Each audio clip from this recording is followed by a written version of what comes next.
Hi, friends. Tonight, allow me to take you by the hand and guide you down into the hush and echo of the mines, back to an age when the coal seams fed the veins of a world hungry for light and warmth. This is the tale of what it was like to be a coal miner in the early 20th century. A life carved in darkness, yet brightened by courage, kinship, and a hope that flickered like a lantern flame in endless tunnels. Over the next nights, we shall wander through the days and dreams of these men who vanished beneath the earth each dawn and rose again each dusk, blackened but unbowed.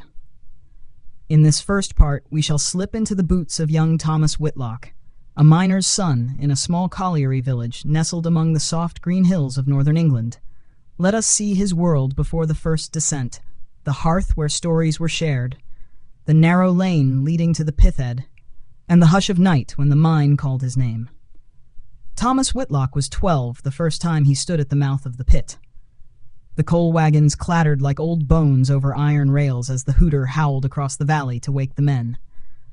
The dawn was a faint smear of gray beyond the cottage rows, and in that quiet hour the world seemed softer than it truly was. He lived in a stone terrace, 2 rooms up and 2 down, shared with his mother, father, and 3 younger sisters who still wore soot on their cheeks when they fell asleep beside the hearth. The Whitlocks were not poor by the reckoning of the pit village, but that reckoning was modest, for it measured wealth in sacks of coal to burn through winter, bread on the table, and boots whole enough to keep out the rain. His father, Albert Whitlock, rose before the sun each day, scraping his razor against cold iron to tame his stubble before pulling on his heavy trousers and canvas shirt. He always kissed Thomas's mother, Mary, on the brow before stepping into the dark lane that led to the mine. Thomas watched him once from the stairwell, the door closing behind the broad shoulders, the lamp swinging at his hip like a promise. For Thomas, school was a place of chalk dust and distant dreams, but the pit was his certain future. Some boys ran from it for as long as they could, lingering in the classroom, scratching sums in dog-eared ledgers. Others, like Thomas, felt its pull early, heard its voice whisper through the floorboards at night, telling him that a man's worth was dug from the seam, that coal kept mothers warm and children fed. When he turned 12, his father deemed him ready for the first shift, not yet as a hewer or a putter, but as a trapper boy, tending the heavy wooden doors deep inside the mine that kept the air moving and the gas at bay. Small boys were prized for such work, for they could crouch in low tunnels where grown men could not pass. On the eve of his first descent, Thomas sat on the hearth's worn bricks beside his mother. She washed his hair with lye soap, rough but warm. The fire popped and hissed as coal lumps fell apart, spitting tiny embers like restless stars. Mary Whitlock did not tell him not to be afraid. Fear was a thing that went underground with every man and boy, and it was not to be scolded away, but carried like a charm in one's pocket. "You mind your lamp," she said, rinsing the suds away, her hands gentle on his scalp. "You mind the doors and listen for the wagons. And mind the ponies. They spook easy, and they're worth more than a man if it comes to it." Thomas nodded. He wanted to ask if his father had ever been afraid, but he already knew the answer. The men did not speak of fear. They spoke of wages, the quality of the seam, the gossip of who struck a rich face of coal and who came home empty. That night he lay awake long after his sister's breathing turned soft and slow. His father's boots stood by the hearth, blackened and cracked, soles worn thin by rock and rail. He wondered if his would look the same when he was grown. If he would have children who washed their faces at the same basin and waited for him to come home. When dawn came, the hooter's call rolled over the rooftops. Thomas dressed in the half-dark, his shirt too big, his trousers belted with rope. His mother pressed a cold piece of bacon and bread into his hand, wrapped in a rag. She kissed his cheek. Her lips smelled faintly of coal smoke. At the pith-head, the men gathered like shadows in the morning mist. Some smoked pipes, their eyes blinking against the sting. Others adjusted the lamps that hung from thick belts, checking the wicks and oil. The cage, a crude iron lift, rattled as it rose from the shaft, its sides slick with damp. Thomas's father placed a hand on his shoulder. He did not smile, but his grip was warm. "Stay close to old Bert," he said. "He'll show you the doors." Old Bert was missing 2 fingers and half an ear, yet he was known to mind the boys like his own grandsons. He gave Thomas a nod, a lamp, and a wordless gesture that meant, "Follow." As the cage began its descent, Thomas felt the cold breath of the mine wrap around him, smelled the sharp tang of damp rock and oil and horse sweat. The light above shrank to a coin of pale day. The wooden beams creaked. The ropes moaned under their burden. He did not speak. He only held the lamp close and listened to the drip of water and the faint far-off rattle of the coal wagons below. Down they went, deeper, darker, until the earth swallowed them whole. Thomas stepped from the rattling cage onto a hard-packed floor of stone and grit. The tunnel before him stretched into the murk, framed by stout timber props that held back the weight of the world above. The air smelled of wet earth and a hint of oil, thick with the breath of men and ponies. Lanterns swung from hooks and helmets, small halos in a kingdom of endless shadow. Old Bert did not waste words. He pointed down the narrow way where a wooden door stood ajar, the trapdoor that Thomas would mind for hours on end. It was nothing more than a stout plank, hinged to swing shut when the coal wagons rattled past. Keeping it closed guided the draught, pushing fresh air through the labyrinth of tunnels, carrying the deadly gases away. "You sit there," Bert said, his voice like gravel in a tin pail. "You listen for the rattle. When you hear it, open the door just enough to let the tub through, then close it sharp. Mind you, don't sleep. A lad sleeps. A lad chokes us all." Thomas nodded. He felt the damp seep into his trousers as he crouched on a ledge of rock beside the door. His small oil lamp flickered weakly, its flame fighting the damp. Bert left him with a tin bottle of weak tea and a piece of bread wrapped in wax cloth. Then the old man's boots scuffed away into the gloom, leaving Thomas alone but for the hush of the mine. He could hear the heartbeat of it, water dripping from the ceiling, distant voices bouncing down the black corridors, the faint clink of pick on coal far away. Sometimes a groan of timber reached him, a reminder that above his head lay tons of earth waiting to press down if the props failed. The weight of it made his stomach knot, so he focused instead on the door. His door, his first task as a miner. The first tub came soon enough. He heard the clatter of wheels long before the pale glow of the pony's lamp rounded the bend. The pony, a small, stout creature with shaggy flanks, pulled the laden cart steadily, guided by a putter boy not much older than Thomas. The boy's face was smeared with coal dust, only his eyes white in the lamp glow. Thomas pushed the door wide enough to let them pass. The pony snorted, steam rising from its nose in the cold air. The putter boy gave Thomas a brief nod, too tired to spare words. As the tub rumbled by, Thomas slammed the door shut behind it, listening for the latch to catch. The drought sucked at his lamp for a moment, then settled. Time slipped strangely down there. The trapper's vigil was a lonely thing. Hours passed, marked only by the rumble of wagons and the slow burn of the oil in his lamp. He dared not drift to sleep. He thought of his father somewhere deeper in the seam, hacking at the black wall with pick and wedge, sweat freezing against his skin when he paused for breath. He thought of his mother, turning bread in the oven, waiting for the hooter's second cry at dusk. Sometimes he sang to himself, soft half-remembered hymns from chapel on Sundays, when the men scrubbed themselves raw and dressed in dark coats and starched collars. The singing made the tunnel feel smaller, less like the belly of something alive. Once, between wagons, he heard a voice echoing back at him, another trapper boy at the next door, as lonely as he, answering his tune with a line of his own. They did not see each other's faces that day, but Thomas liked to think they shared a bond, a hidden thread that wove them into the same cloth of soot and silence. When his legs cramped, he stood and stretched, careful not to wander far. The roof here was low. He could touch the timbers overhead, feel the cold damp seeping through. The lamps left shadows dancing on the rough walls, shapes that sometimes looked like men who might whisper secrets if he stared too long. Hours passed. The bread was gone, the tea cold but welcome. When old Bert returned, Thomas was still wide awake, blinking grit from his eyes. "Good lad," Bert said, giving the door a test push to be sure it latched true. "You done well for your first." Thomas followed him back through the tunnel, deeper now, to see where the men worked. The walls here glistened black where the coal face shone under lamplight. He heard the clang of picks, the soft grunt of men straining. The hewers, stripped to their shirts despite the chill, swung their tools with steady rhythm, each chip of coal a coin earned the hard way. His father was among them, kneeling at the seam, his arms black to the elbows. When he saw Thomas, he gave a brief nod, pride hidden behind a face as grim as the coal.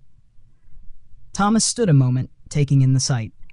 The flicker of lamps dancing on walls that seemed to breathe, the constant sound of pick and shovel, and the soft groan of the props that held back the end. They did not speak. There was no need.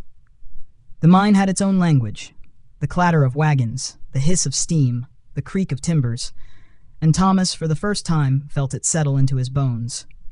When the end-of-shift bell rang far above, a thin echo through miles of tunnel, the men laid down their picks and shuffled toward the cage. Thomas walked beside his father, his boots already dusted black, the lamp's glow bouncing from the walls. Back above ground, the dawn had given way to a thin noon sun.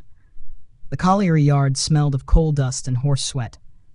Thomas breathed the cold air deeply, tasting freedom for a moment before tomorrow's descent would call him again. That night, he washed at the tin basin by the hearth. His mother combed his hair and checked his knees for bruises. His father smoked his pipe by the fire, silent, watching the boy who had kept the drought and mined the door, a Whitlock lad, true and proper. Thomas fell asleep before his head hit the pillow, the taste of coal and lamp oil still clinging to his dreams. When Thomas returned to the pit the next morning, the dawn sky was brittle with frost. His breath made small ghosts that drifted behind him as he trudged along the row of cottages to the pit head, his boots leaving prints that other men would soon trample under. The hooter's mournful howl called them all together, the old and the young, the hardy and the hollow-eyed alike, gathering at the mouth of the shaft like pilgrims at a chapel door. Inside the cage, the men stood close, shoulders brushing, lamps dangling from belts and caps, throwing shifting shadows across grimy faces. There was a comfort in that closeness, Thomas found, though they would scatter far below, each to his own corner of the seam. In this rattle and drop they were one living body. Old Bert found Thomas waiting by the trapdoor once more. He gave him a rough pat on the shoulder and dropped an extra piece of bread into the boy's pocket. Bert did not say much, he never did, but the gesture spoke louder than any words. Thomas took his post, the cold stone beneath him already familiar. Hours trickled by in the same measured way, the grind of iron wheels, the stamp of pony hooves, the soft rasp of passing men. Between tubs he would stretch his legs, pressing his ear to the walls as if he might hear the heart of the mine beating in the stone. One afternoon, when the lamps burned low and the stale air clung to his throat, Thomas heard footsteps that did not belong to the pony trains. A young voice called out through the gloom, a boy no older than himself, face smeared with coal dust, eyes wide and bright under the flicker of his lamp. "You're the new trapper, aren't you?" the boy asked, squatting beside Thomas's door. He carried a dented tin flask, which he offered without hesitation. "Name's Sammy. Sammy Reed. Been here near 2 years. You'll not last that long if you don't stay awake." Thomas took the flask, swallowing the sour tea gratefully. It burned warmth into his belly and kept the sleep from creeping behind his eyes. He nodded his thanks, and for a while the two boys sat together in the half-dark, whispering when the wagons paused. Sammy told stories of the pit ponies that sometimes bolted when the roof timbers creaked too loud, smashing wagons and scattering coal like spilled marbles. He spoke of the men deeper in the seam who found fire damp, the deadly gas that could snuff a lamp or set the tunnels roaring if a flame flickered too high. He spoke of old superstitions, too, of shadows that moved on their own, of tapping sounds that were not picks at all, but warnings from those who'd never come back. Thomas listened, wide-eyed, his mind spinning tales upon tales. It was easy to believe the mine was alive. Its breath, the damp air that pressed against his skin, its voice, the groans and sighs that drifted through the beams at night. When the next tub came, Sammy slapped Thomas on the shoulder and vanished down another passageway, lamp bobbing like a will-o'-the-wisp until the darkness swallowed him whole. Thomas felt strangely comforted.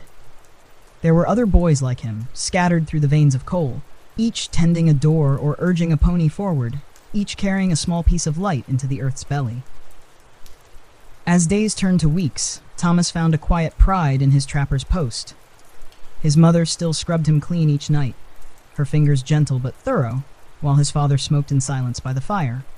Some evenings, if his father was in the mood, he would speak a few words, praise hidden under rough advice.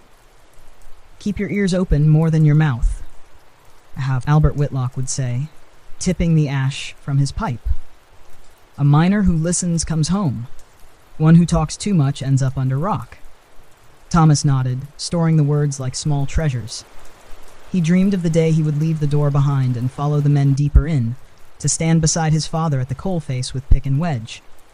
But for now, he was content to mind the draught, to keep the air moving so the men could breathe.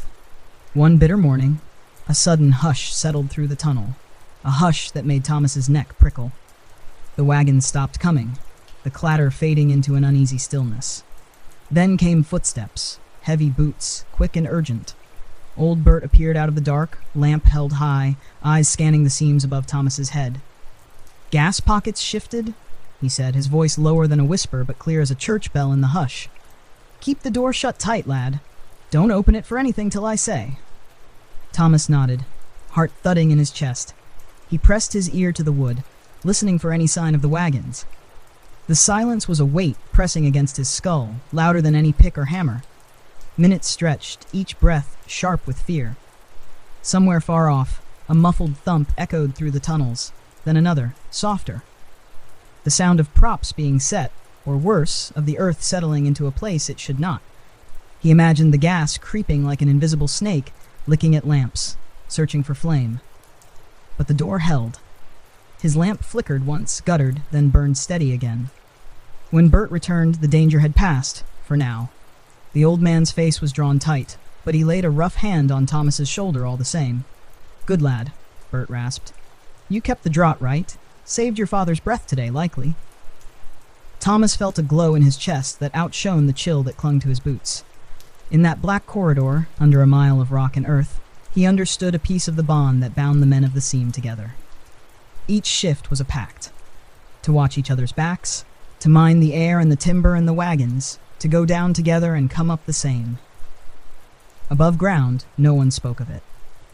But deep below, in the hush and dark, it was the only law that mattered. The weeks rolled on, marked not by calendar pages, but by the scrape of boots in the tunnel, the steady swing of picks, the breath of ponies, and the sigh of lamps burning low.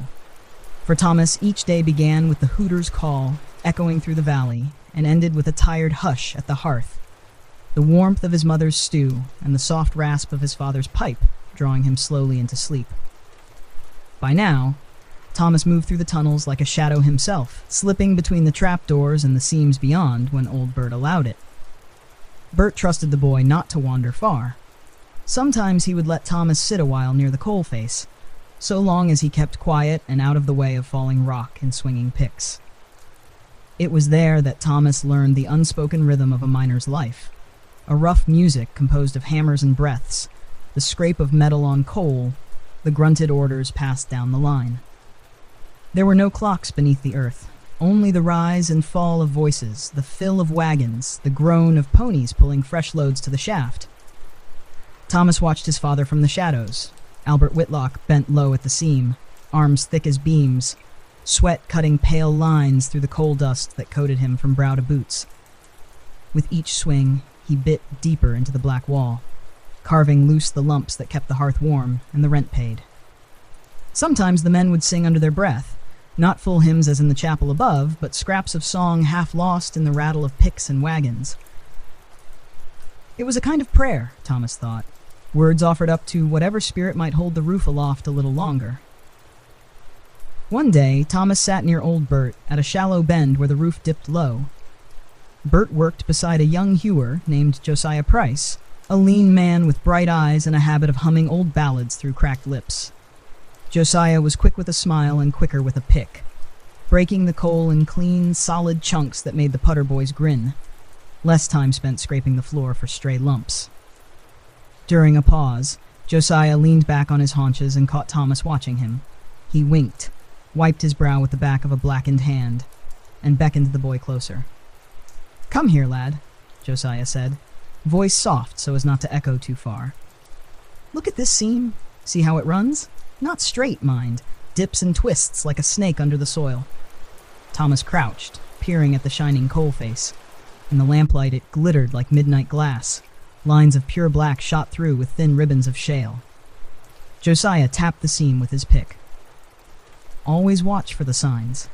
The way the coal cracks when you swing tells you if it's ready to give or waiting to bite you back. And mind the props. Never trust a beam you didn't set yourself." Bert grunted in agreement, wedging a timber brace tighter under the low roof. The creak that followed made Thomas's shoulders tighten. Every man knew that sound. The warning groan that said the earth was shifting, restless under the weight of picks and boots. "Some say the mine's alive," Josiah continued, his grin crooked under a smear of soot. "Treat her proper, she'll feed you honest. Get careless, she'll swallow you whole." Thomas nodded, committing each word to the quiet ledger he kept in his mind. These scraps of wisdom, passed hand to hand like a warm loaf at supper, were worth more than any lesson from school. Down here, a careless step or a lazy swing could cost a man his breath, his limb, or his life. Once, Thomas watched Bert work a stubborn seam that refused to break. Each swing sent a dull thud through the stone, the pick biting deeper, the air thick with coal dust that clung to every surface. When the chunk finally cracked free, it landed with a thump that rattled Thomas's chest. Bert only nodded, wiped his nose on his sleeve, and moved to the next spot. There was no cheer for victory. No pause to admire the black treasure. There was only the next swing, the next breath. When the tub was full, the putter boys led the ponies forward, the wagons creaking on iron rails slick with coal dust and water. The ponies knew the way better than the boys who guided them, small, sturdy beasts, blind to daylight, yet sure-footed in the dark. Sometimes Thomas would stroke the neck of a passing pony, feeling the warmth of its flank under his palm. The animals were quiet company, their trust hard-won but comforting in the endless hush. At the end of the shift, the men gathered at the shaft to ride the cage up together. Faces black, eyes bright in the lamplight, they joked softly to push back the dark. Crude stories and half-sung verses, anything to lift the weight before stepping back into daylight. Thomas, still only a trapper boy, did not join their laughter yet. He watched and listened, his small lamp flickering beside the stronger glow of the men's. He saw the way they leaned on each other, hands clapped to shoulders, arms looped around weary mates who limped or coughed harder than the rest. Above ground, the world felt too wide at first, the sky a pale bowl after hours beneath stone. The wind carried the sharp tang of coal smoke and the gentler scent of fresh bread from cottage ovens. Thomas's chest swelled at that scent. A promise that the black lumps in the wagons bought more than heat and wages. They bought a place at the table, boots for his sisters, a roof that would hold against winter's breath. That evening, Thomas sat by the hearth, legs stretched toward the crackling fire. His mother sang a quiet tune while she mended his father's shirt, her needle dipping and rising like a pick in the seam. His father said little, pipe balanced on his knee, eyes closed but listening all the same. Thomas leaned his head against the wall and let the warmth seep into his bones. In the hush, he could almost hear the echo of the picks far below, the heartbeat of the mine, and the promise that tomorrow he would go back down, lamp in hand, ready to listen and learn all over again. Though the tunnels swallowed the hours without mercy, the world above the shaft turned just as steady, marked by the rhythm of the hooter's cry and the black trails of smoke drifting from cottage chimneys. For every hour Thomas spent minding the trapdoor or listening to picks strike the coal, the village above carried on its own labors, women stoking hearths, children fetching water, the old men sitting on low stone walls with pipes clenched in yellowed teeth, sharing half-finished stories of days when seams ran thicker and the earth seemed kinder. When the shift ended and the cage rattled back to the surface, Thomas would stand blinking at the pale sky, boots crunching over slag heaps and frozen puddles. Some days he paused at the colliery yard's edge, watching the pith-ed wheel turn slow and steady overhead, the iron bones of a village that owed its beating heart to the black seam hidden far below.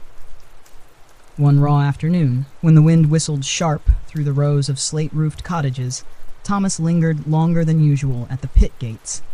Beside him, the older boys laughed and jostled, trading news about whose father struck a rich pocket that day and whose pony refused the harness. A fight almost sparked, quick fists and sharper words, but just as quick, old Bert's voice cut through the chill, and the boys scattered like sparrows. Thomas turned toward home, boots scuffing through a drift of coal dust that never truly left the village streets. Every doorstep bore its smudge, a black thumbprint of survival stamped on whitewashed lintels, on laundry lines, on children's cheeks when they played in the lanes. He passed Mrs. Davies at her garden gate, her sleeves rolled up despite the cold, hands red from scrubbing soot from the stones. She caught Thomas's eye and gave him a nod, the same nod she gave his father each morning. A small blessing passed without words.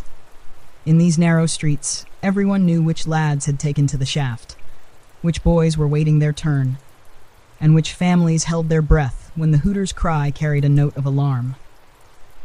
His mother's cottage door swung open at the first creak of his boots on the step. Mary Whitlock was never far from the window when her son was below ground. She pulled him inside, brushing cold from his shoulders, her eyes flicking to his lamp to see that its flame had burned true through the shift. "Sit, lad," she said, her voice softer than the wind that rattled the panes. She set a tin plate of stew before him, thick with carrot and onion and scraps of salt pork when the butcher's hook was kind. Beside the hearth, his sisters huddled close, their cheeks rosy from the heat, eyes wide at the sight of Thomas's blackened face. They squealed when he ruffled their hair with grimy fingers, giggling at the smears he left behind. Albert Whitlock returned just after dusk, boots heavy on the threshold. He bent low to let his wife unlace them, her fingers quick and sure. He dropped his helmet and lamp by the door, then sank into his chair with a groan that spoke of muscles pulled tight and bones that ached long after the coal was hauled away. For a while they ate in a hush broken only by the crackle of the fire and the quiet scrape of spoons on tin. Outside, the village drifted into its own twilight, lamps glowing in windows, soft voices carrying over garden walls, the bark of a dog or the creak of a gate, reminding them all that they were not alone in this small coal-fed world.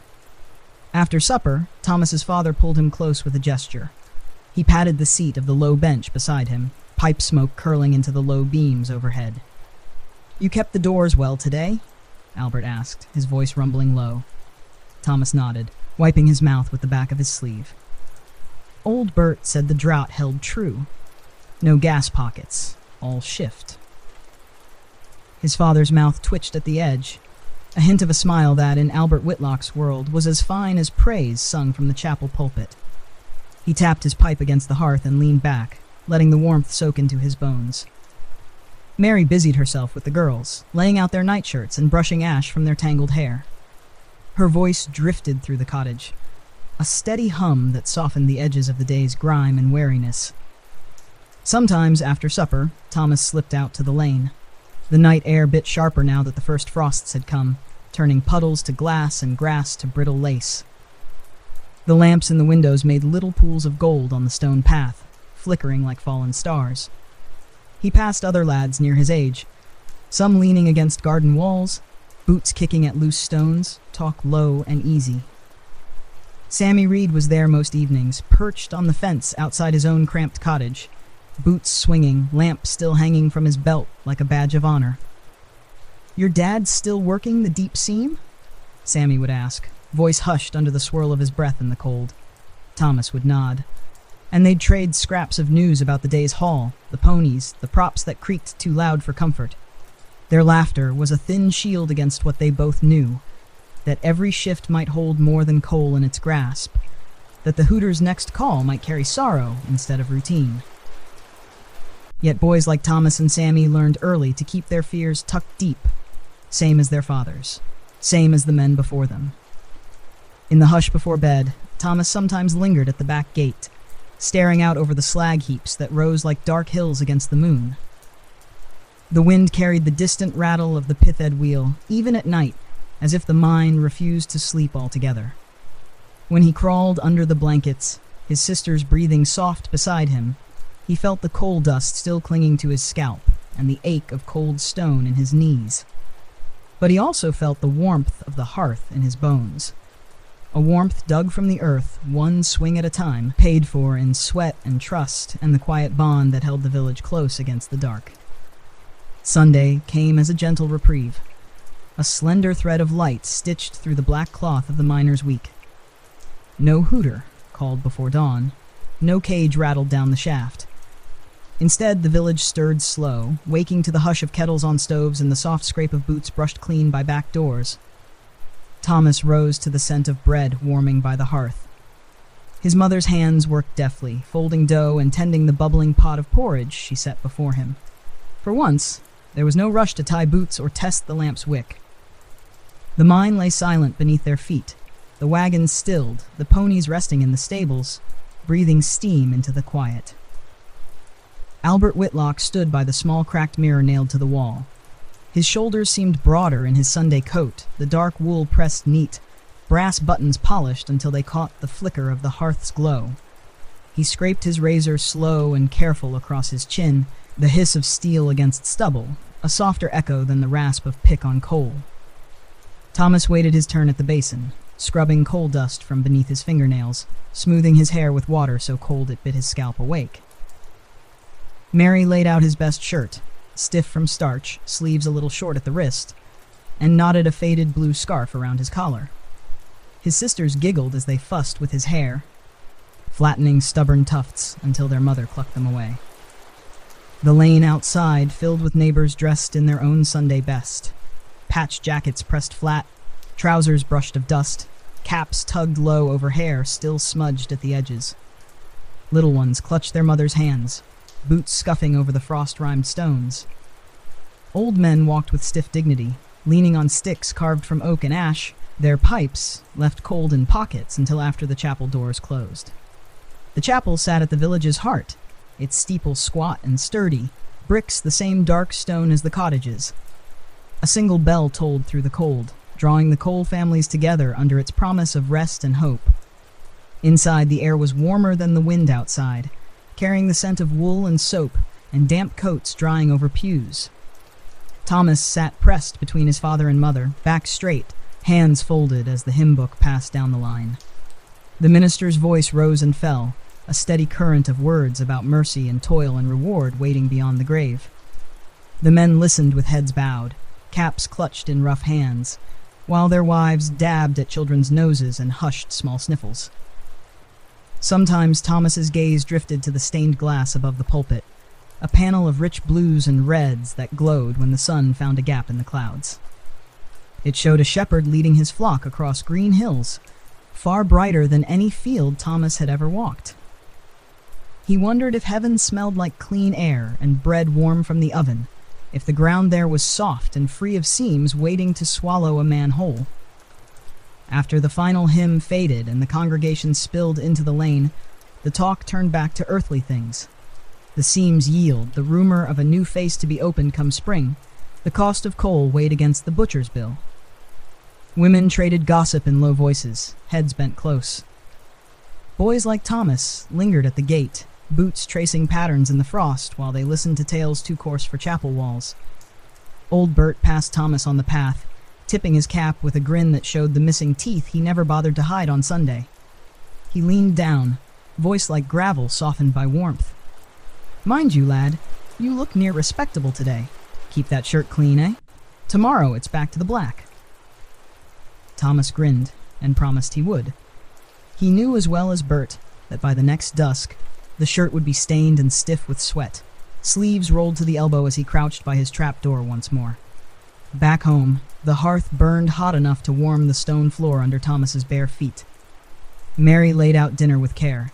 Thick slices of bread, butter scraped thin but spread wide, a joint of beef cooked to stringy tenderness when money allowed, cabbage boiled soft with a pinch of salt.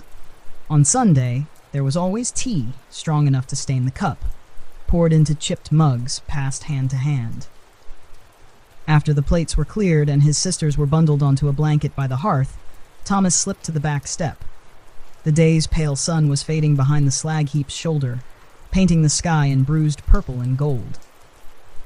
Somewhere down the lane, Sammy Reed's voice drifted on the cold air, a snatch of a ballad his mother taught him, half sung to no one in particular. Thomas leaned against the wall, cap pulled low, boots planted on the stone step that stayed cold, no matter how bright the sun. In that hush, he let his mind drift far from the shaft, to fields he had never walked, hills where the grass grew thick and soft, places where no hooter called men from sleep before dawn. But even as he dreamed, he knew the truth in his bones. The mine would call him back come Monday, same as it did his father, same as it had old Bert, and all the men before them. The seam was their bread and their burden. Its dark gift lay in the warmth of the hearth, in the shirts on their backs, in the rough hands clasped together on Sunday morning pews. When his mother's voice called him in from the chill, Thomas rose and stepped inside. The warmth of stew and song wrapped around him once more, a comfort stitched together by coal dug one swing at a time, a black seam binding the village to the dark and to each other. Monday came on the tail of a restless night. Frost rimed the window panes when Thomas rose before dawn, lamp trimmed and boots laced tight. He chewed cold bread at the hearth, half listening to the rasp of his father's whetstone gliding over the pick blade. The steady scrape was a lullaby of iron and grit, promising that no swing would be wasted below. At the pith head, the men gathered in dark clusters, breath steaming in the chill. The hooter's mournful cry faded into the low rumble of ponies shifting in their harnesses. Thomas stood among them, smaller than the rest, but held in place by the nods and quiet greetings that marked him as one of their own now. A boy who kept the draught and watched the doors, a pair of small hands doing a man's task in the dark. The cage dropped them into the earth once more, ropes creaking overhead, the shaft walls slick with dripping water, and years of coal dust pressed into every crack. Thomas followed old Bert's lamp down the narrow way, past seams that pulsed with warmth and seams that whispered of danger if you listened too long. At his door, Thomas settled onto the flat stone, lamp balanced on a beam above his head. The flame flickered steady, painting shadows that danced along the damp walls. He knew each sound now, the approach of wagons, the rattle of harness buckles, the low grunt of ponies who knew the path better than any man. Today, old Bert stayed near for a spell. The old trapper crouched opposite Thomas, resting his back against the timber prop that held the low roof at bay. He drew out a twist of tobacco, rolling it in fingers thick with old scars. "You know, lad," Bert began, voice low so it didn't echo down the passage, "there was a time when I was the youngest down here, same as you." Thomas's eyes widened. He'd known Bert seemed carved from the stone itself, but never imagined he'd once been small enough to crouch where Thomas sat now. "Started as a trapper, I did," Bert went on, striking a match against the rock to light his twist. "Same seam, near enough. Doors looked different then, old planks lashed with iron bands, heavier than your shoulders could lift. I was 10, maybe. Smaller than you." Thomas let out a breath that turned to mist in the chill. "Were you ever afraid?" Bert's eyes crinkled at the corners. He puffed once, the tobacco's sharp smell cutting through the damp. "Always, lad. Any man tells you he's not afraid of the seams, either lying or too thick to know he should be." He nodded toward the dark that swallowed the tunnel ahead. "But fear's a guide down here. Makes you listen for the roof shifting. Makes you mind your lamp and your door. A lad without fear's the first to find the rock waiting to fall." Thomas turned his ear to the door, listening for the faint rattle of the next wagon. Bert's words settled into him like a coal ember tucked safe in the hearth, glowing slow and steady. When the putter boy came with his pony, Thomas pushed the door wide, feeling its weight in his palms. The pony's eyes caught the lamplight, glassy and calm, used to the flicker and hush. The cart rattled through, and Bert clapped Thomas on the shoulder once the latch fell home. "Good," the old man said. "Good and quick. Mind every latch like your mother's door at night. Keep it tight. Keep it sure." Bert settled back down, telling another story to pass the stretch between wagons. He spoke of a cave-in when he was young, of a prop that snapped with a sound like thunder rolling deep beneath the sea. Two men trapped under, their voices muffled behind stone, singing hymns so the rescuers could follow the sound. They dug 12 hours straight, pulling timber and stone by hand until the seam gave the men back. Battered, ribs cracked, but alive. Thomas listened, the images blooming in his mind clearer than any picture book at the chapel schoolhouse. These were the stories the older lads swapped in hurried whispers at the pith head, tales of narrow escapes and ghosts in the seam who warned good men to mind their picks and lamps. Sometimes Bert's voice fell to a hush. He spoke of old miners who swore they heard tapping in the walls where no man worked, of distant footsteps trailing just beyond the lamp's glow. Thomas shivered, but he liked the thrill of it too, the knowledge that the mine was more than earth and stone. It was alive in a way only the men who labored in its belly could understand. Hours crawled by, measured by the clatter of tubs and the faint echo of picks striking deeper in the seam. Bert's stories faded into the tunnel's hush when he rose and left Thomas to his vigil. Alone again, Thomas cradled his lamp and thought of the men who'd come before, boys like him, grown into hewers, fathers, then old trappermen telling tales to keep the dark at bay. When the end-of-shift bell rang through the tunnels, Thomas stood, knees stiff, shoulders sore from leaning against the stone. He latched the door one last time and followed the trickle of men toward the shaft. The cage lifted them slowly, breath misting in the stale air. The closer they rose to the mouth, the louder the world above seemed. The cold wind waiting at the pith head, the soft promise of stew bubbling on cottage stoves, the laughter of children not yet old enough for the seam. Thomas stepped out, blinking at the sky, his mind still holding Bert's rough voice, and the old stories tucked safe behind his ribs. He brushed coal dust from his sleeves as best he could, though it clung stubborn as ever. As he walked home through the frost-hushed lane, he felt the weight of the lamp at his hip like a promise. He was part of something older than any one man, a brotherhood bound by stone and stories, by the flicker of lantern light, and the hush of tunnels deep beneath a world that turned on coal and hope. The winter deepened its grip on the village as the days crept on. Frost clung to the slate roofs like a stubborn memory that would not melt under the pale sun. Each morning, Thomas woke to the hooter's wail drifting through thin window glass, stirring him from dreams of warmth into the cold hush that filled the cottage before dawn. The pith-head yard grew slick with frozen puddles, coal dust mixing with meltwater to paint the ground in streaks of black and gray. Men stomped their boots before stepping into the cage, knocking lumps of frozen mud from the soles. Above ground, the village women fought a losing battle with the soot that drifted on every breeze, a black rain that settled on clean laundry, on windowsills, on garden gates, no matter how often they scrubbed it away. Thomas's mother, Mary Whitlock, rose before her son each day, setting the kettle to boil and brushing specks of coal from the windowsill before she stirred the morning porridge. She scrubbed the hearth, shook the ash from the small rug, and washed the children's faces with warm cloths before they tumbled back into sleep. When Thomas came home, hair and collar thick with coal dust, she met him at the door with a basin of steaming water and a rough cloth. She would cup his chin in one hand, scrubbing the grime from behind his ears while he winced and bit back a laugh. "Hold still, love," she would say, though her voice always softened at the end. "Else you'll carry the seam to bed with you and wake up blacker than you went down."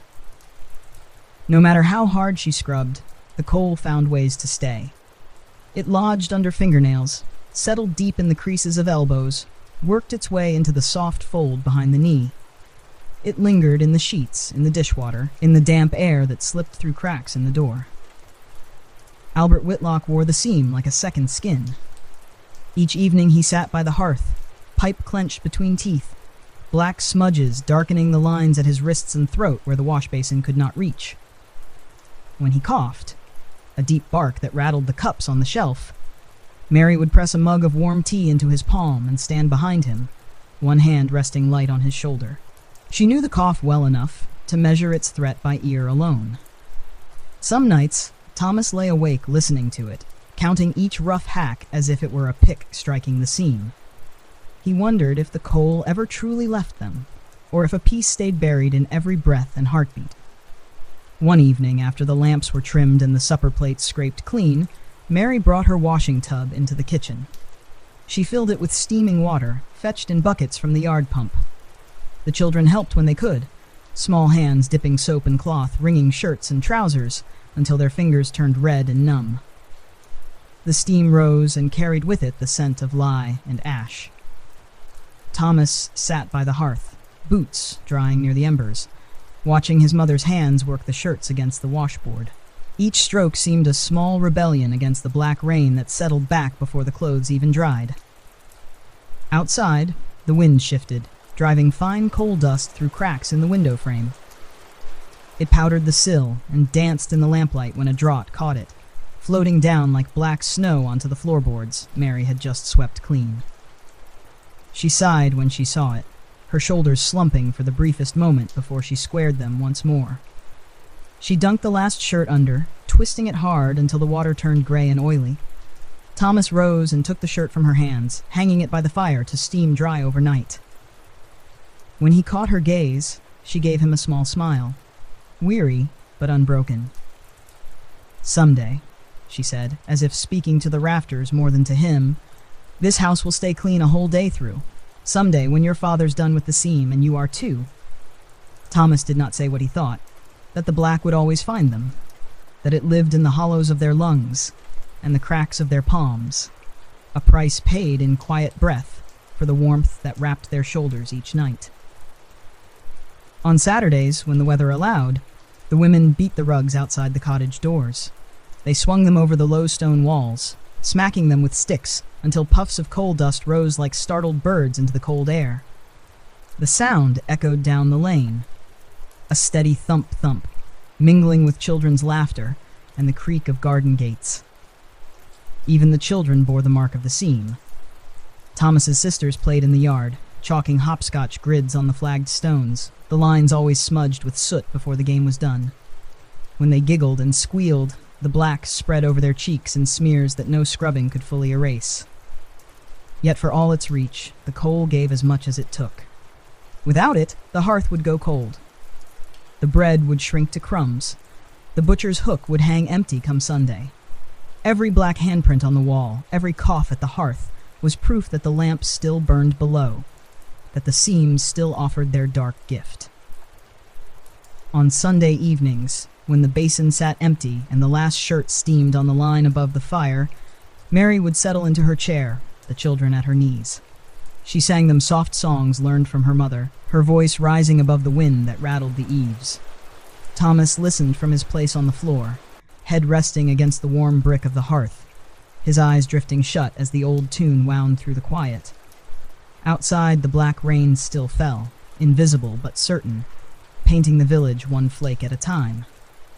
Inside, the warmth of the coal fire pushed it back for a while, a small circle of light holding steady against the dark that waited beyond the door. Not all friendships were forged by daylight in the lanes above. Some were born deeper, in the hush and hush of the tunnels, where lamp flames cast small circles of trust between shadows. For Thomas, it was the ponies and their keepers who brought him his first taste of kinship in the dark. Each day, after minding his door for hours on end, Thomas was sometimes sent along the low tunnels to help guide the ponies through narrow bends where the wagons scraped too close to the beams. He'd learned the names of most of the pit ponies by heart. Daisy, with her wide white blaze and gentle eyes. Samson, who tugged against the bit if the seam roof dipped too low. And little Ned, the youngest and smallest, whose shaggy mane fell like a curtain over eyes that shone curiously in the lamplight. The pony boys were lads like Thomas, though some were older and had grown strong on the stale air and steady labor. Sammy Reed, quick of grin and sharp of tongue, worked with the ponies more often than not. He'd learned the knack of soothing a startled beast with a whistle or a stroke along the neck. One shift, when Thomas's door needed a new hinge and old Bert shooed him aside to fetch a spare from the yard above, Sammy caught him at the junction of two tunnels. His lamp swung from his belt, bouncing light against the rough-hewn walls. Beside him stood Daisy, flicking her ears at the faint echo of dripping water. "Got a hand free, Whitlock?" Sammy asked, giving Daisy's bridle a gentle tug. "Need help with her through the tight bend by the old props. She'll balk if you're not steady." Thomas nodded, happy for the change of task. Together they coaxed Daisy down the incline, boots sliding on the damp stone floor as her iron-shod hooves clattered behind them. In the hush, their breath and the soft jingle of harness were the only sounds. "You ever wonder," Sammy asked after a time, "if they dream of fields up top, Grass and sun and all that? He patted Daisy's thick neck. She's not seen daylight in 2 years, not since she came down the shaft. Thomas ran his hand along Daisy's shoulder, feeling the warmth through his palm. Maybe they dream it, even if they've forgotten what it looks like. Sammy grinned at that, teeth white against the smudge of coal at his jaw. Aye, maybe so. Like us then, dreaming of things we can't rightly name. Daisy snorted at a low beam overhead, sidestepping so quick that Thomas stumbled against the tunnel wall. Sammy caught him by the arm, steadying him before the pony could twist the cart off its rails. Easy now, Sammy murmured to the pony. Easy, girl. Mind your head, same as us. They pressed on, guiding the wagon load of coal through the pinch where the roof dipped so low that even the boys had to duck and press shoulders tight to the walls. Once clear, Daisy gave a soft grunt, almost a sigh, as if she too felt the press of stone lift from her withers. When the tub reached the junction for the cage, Sammy gave Thomas a playful shove. Go on then, get your hinge. Old Bert's tongue'll peel the hide off you if you come back empty. Thomas grinned, the cold bite of the air shaft a welcome tickle on his neck, as he trotted toward the ladder that led to the pith head. Above ground, the sun was already low, brushing the slag heap's crown with pale gold. He fetched the hinge from the tool shed, where the blacksmith dozed beside the forge's dying embers. Back at his door, Bert nodded without a word, fitting the iron piece with careful taps of a hammer that echoed like a heartbeat through the seam. When the shift ended, Thomas lingered by the stables near the pith head. He liked to see the ponies settled for the night, their stalls deep under the colliery yard, built from old timbers that smelled of warm hay and coal smoke. Here, they could doze and dream in their own way, free from the echo of wagons and swinging picks. Sammy was there, brushing little Ned's mane smooth with an old curry comb, the pony's ears flicking at the touch. He looked up when Thomas stepped inside, lantern swinging low at his side. Come to say goodnight, have you? Sammy teased. Or hoping he'll follow you home like a stray dog? Thomas leaned over the stall, scratching little Ned's forehead. The pony leaned into his palm with a soft huff. Maybe he'd like a night by the fire for once. Sammy's grin softened into something gentler. Wouldn't we all, Whitlock? For a while they worked side by side, settling hay and brushing thick winter coats smooth. The pony's breath rose in gentle clouds, the stalls warm with their living heat. When they stepped out into the yard at last, the sky above was thick with stars. Thomas tilted his head back to see them, the coal dust in his hair catching the moonlight like flecks of silver. Funny, isn't it? Sammy said, eyes lifted too. How there's all that up there, fields, stars, rivers maybe, but we carry the dark with us, even when we come out. Thomas tucked his hands into his pockets, lamp flame flickering low. Aye. But there's warmth down there too. The ponies know it. We do too. Sammy nodded, clapping him on the shoulder before they turned for home. Together they walked the narrow lane past rows of blackened stone and flickering windows, two lads with soot at their collars and lamplight still dancing in their eyes.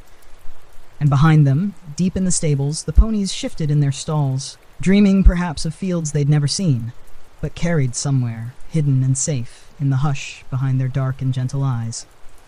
Winter pressed harder as the weeks went on. The air above turned sharper, biting through coats and scarves, while below the frost seeped through stone, wrapping the tunnels in a chill that crept up sleeves and under collars. Even the pony's breath rose thicker now, white plumes mingling with the oil smoke of the miners' lamps. Thomas settled into his routine like a stone dropped into a riverbed, minding his door, easing wagons through, listening for the hiss and rattle that warned of trouble far ahead. Each day brought small lessons passed in quiet scraps of talk, old Bert's warnings, Sammy's easy banter, the older hewer's gruff remarks that taught him to read the seam like lines in a book. Yet beneath the rhythm ran a new hum, a worry that clung to the corners of conversation. Some mornings, Thomas caught his father and old Bert standing close near the pith head, voices low, brows drawn. Sometimes, deep in the seam, the timbers groaned louder than they should.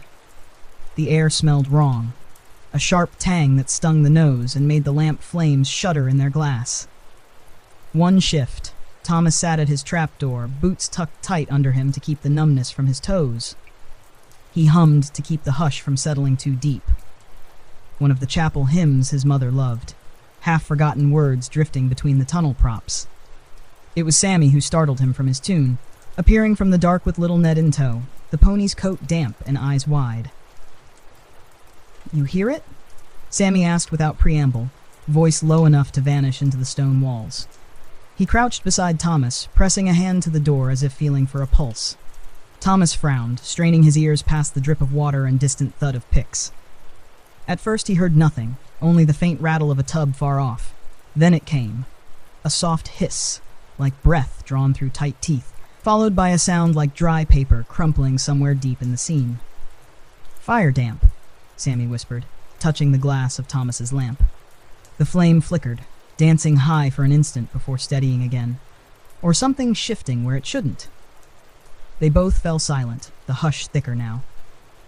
Thomas felt the weight of the stone above, the unseen tons pressing down, held back by beams and prayers. He thought of the old stories Bert told, of sudden coughs of gas that snuffed out lamps and lungs alike. Sammy straightened, pulling Ned's bridle close. "Stay sharp, Whitlock. If you smell out sweet or your lamp jumps again, slam this door tight and run for Bert. Don't stand guessing." Thomas nodded, mouth dry. Sammy gave him a quick grin, too thin to hide the worry behind it, then coaxed the pony on, hooves clattering away into the murk. Left alone, Thomas checked his lamp twice, then 3 times, his fingers trembling just enough to make the glass rattle in its frame. He pressed his ear to the door, listening for the tub's approach. Each heartbeat stretched long between breaths. When the wagon finally came, the pony's eyes were wide and rolling, nostrils flaring at every flicker of the lamps. The putter boy guiding it, a lad with soot ground deep into his collar, nodded at Thomas but said nothing. His silence carried the same warning as Sammy's grin. Mind the air. Trust the flame. Hold your breath if you must. Hours crept by. Thomas forced his mind to the task at hand. Door open, door shut, latch firm, lamp steady. But behind his ribs, something tight curled tighter. Every drip of water sounded sharper than before. Every distant tap of pick on coal felt like a footstep that might not belong. When Bert finally came round the bend, Thomas let out a breath he hadn't known he'd been holding. The old trapper's lamp burned steady, but his eyes darted to the roof props as he passed a rough hand over the boy's shoulder. "Smelled it, did you?" Bert rasped. He sniffed the air, frowning at the cold draught that slipped under the door. "Seems restless today. She'll give or she won't. All we can do is keep her sweet." Thomas swallowed the question that rose on his tongue. What if she doesn't stay sweet? Bert answered it anyway, though not with words. He pressed a small tin into Thomas's hand, a twist of cloth, oiled and clean. "Keep that round your mouth if the air turns," Bert said. "A wet rag's better than nothing. And mind your latch. The draught's our only friend if the gas comes up." Then Bert vanished into the shadows again, boots scuffing over damp stone, leaving Thomas with the tin and the weight of the hush pressing close. When the shift bell finally rang, a faint tremor in the black that told men and boys alike to leave their burden behind for a few hours of pale daylight. Thomas's legs were stiff from crouching so long. He checked his lamp a final time, the flame still small but true. At the pith head, he stepped blinking into the brittle afternoon. The sky looked too bright, too wide, after the closeness of the seam. His father stood waiting by the yard fence, shoulders bent under the weight of another shift, but eyes searching for his son's lamp in the line of boys emerging from the shaft. Their walk home was quiet. Frost rimed the cobbles, turning footprints black against the pale ground. Thomas's boots left coal dust in their wake, a dark trail winding back to the mine even as he stepped away from its mouth. At the cottage door, his mother's lamp burned warm behind the thin glass pane. She pulled him in by the shoulders, brushing a speck of soot from his cheek with her thumb. "All right, love?" she asked, though she read his eyes before he could answer. Thomas nodded. He slipped the tin from his pocket and tucked it by the hearth. Its faint smell of oil lingered on his fingers as he washed. That night, the seam haunted his sleep, not with ghosts or shadows, but with the flicker of a single lamp flame, steady against the dark, and the hush that waited beyond if ever it failed. The frost lingered for days, hardening the lane stones and glazing the pit yard in slick sheets that cracked under the boots of the men lining up for the cage. Thomas stood among them, lamp swinging at his hip, the hush of dawn broken by the clatter of hooves as the pony boys led their charges into the shaft. This shift, Bert told him, he'd be learning something new. Not at the trapdoor where he'd crouched for weeks on end, but deeper in, where the seam bent low and the props held back the world. About time you saw how a roof keeps its manners, Bert grunted, handing Thomas an extra length of rope coiled tight. Mind your toes, mind your fingers, and mind the beams. You see a split run, you shout, lad. You don't think, you shout. The cage rattled them down together, a rough bundle of men, boots, and timbers strapped in bundles beside their knees. As the daylight vanished, Thomas felt the familiar drop in his gut. That moment when the sky and the wind above seemed like another world altogether. Unreachable until the hooter called them up again. Deeper in, the air pressed cold against his skin. He smelled the same damp stone, the same coal dust that never left his throat. But here, at the low seam, the hush was thicker, broken only by the soft creak of timber strained under the weight above. Old Bert knelt beside a sagging prop where the coal face dipped sharp and mean. He ran his hand over the beam's rough grain, feeling for cracks that hid like splinters in an old board. Every prop's a promise, Bert said, his voice a hush that seemed part of the tunnel. A promise that we keep the roof up and she keeps still. He gave Thomas a wedge, a length of split oak, heavier than it looked. Together they jammed it tight under the crossbeam. Bert tapped it with his hammer, each knock echoing down the seam like a small heart beating in the dark. Thomas felt the tremor through his boots.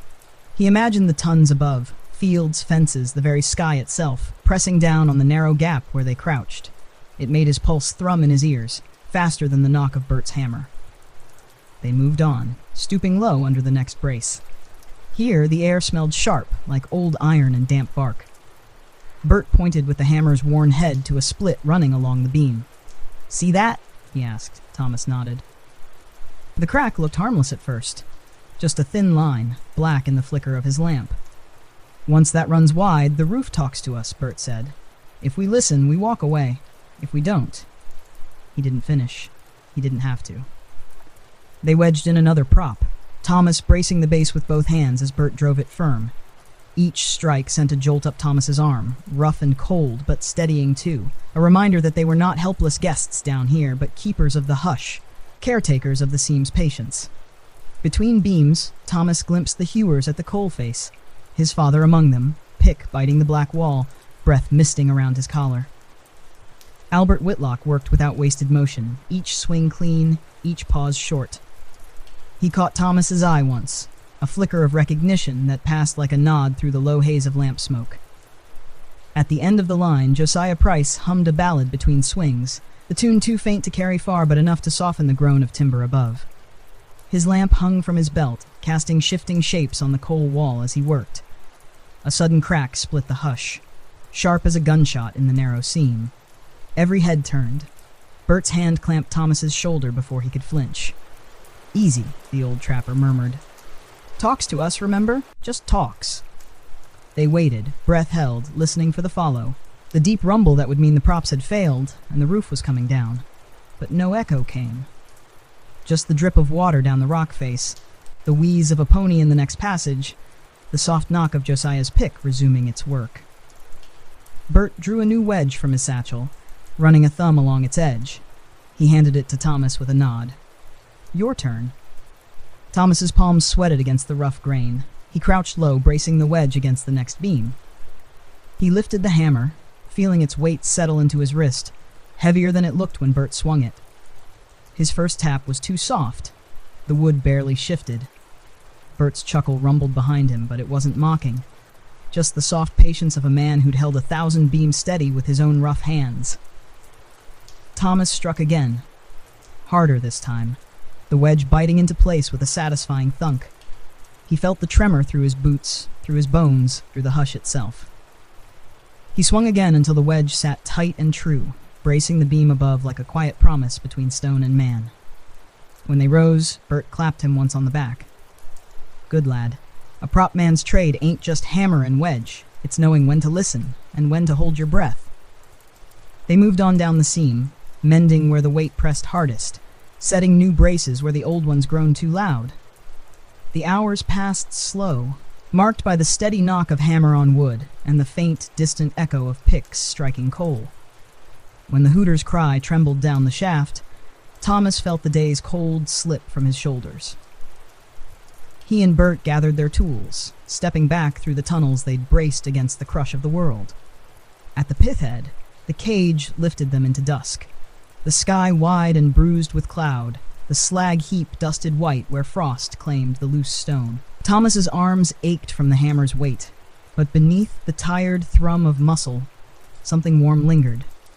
The knowledge that his hands had held the hush steady for another day.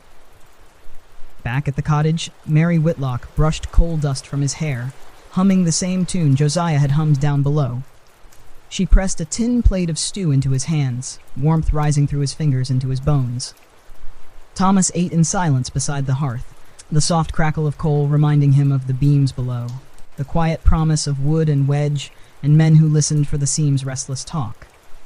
Above ground, the wind rattled the window pane.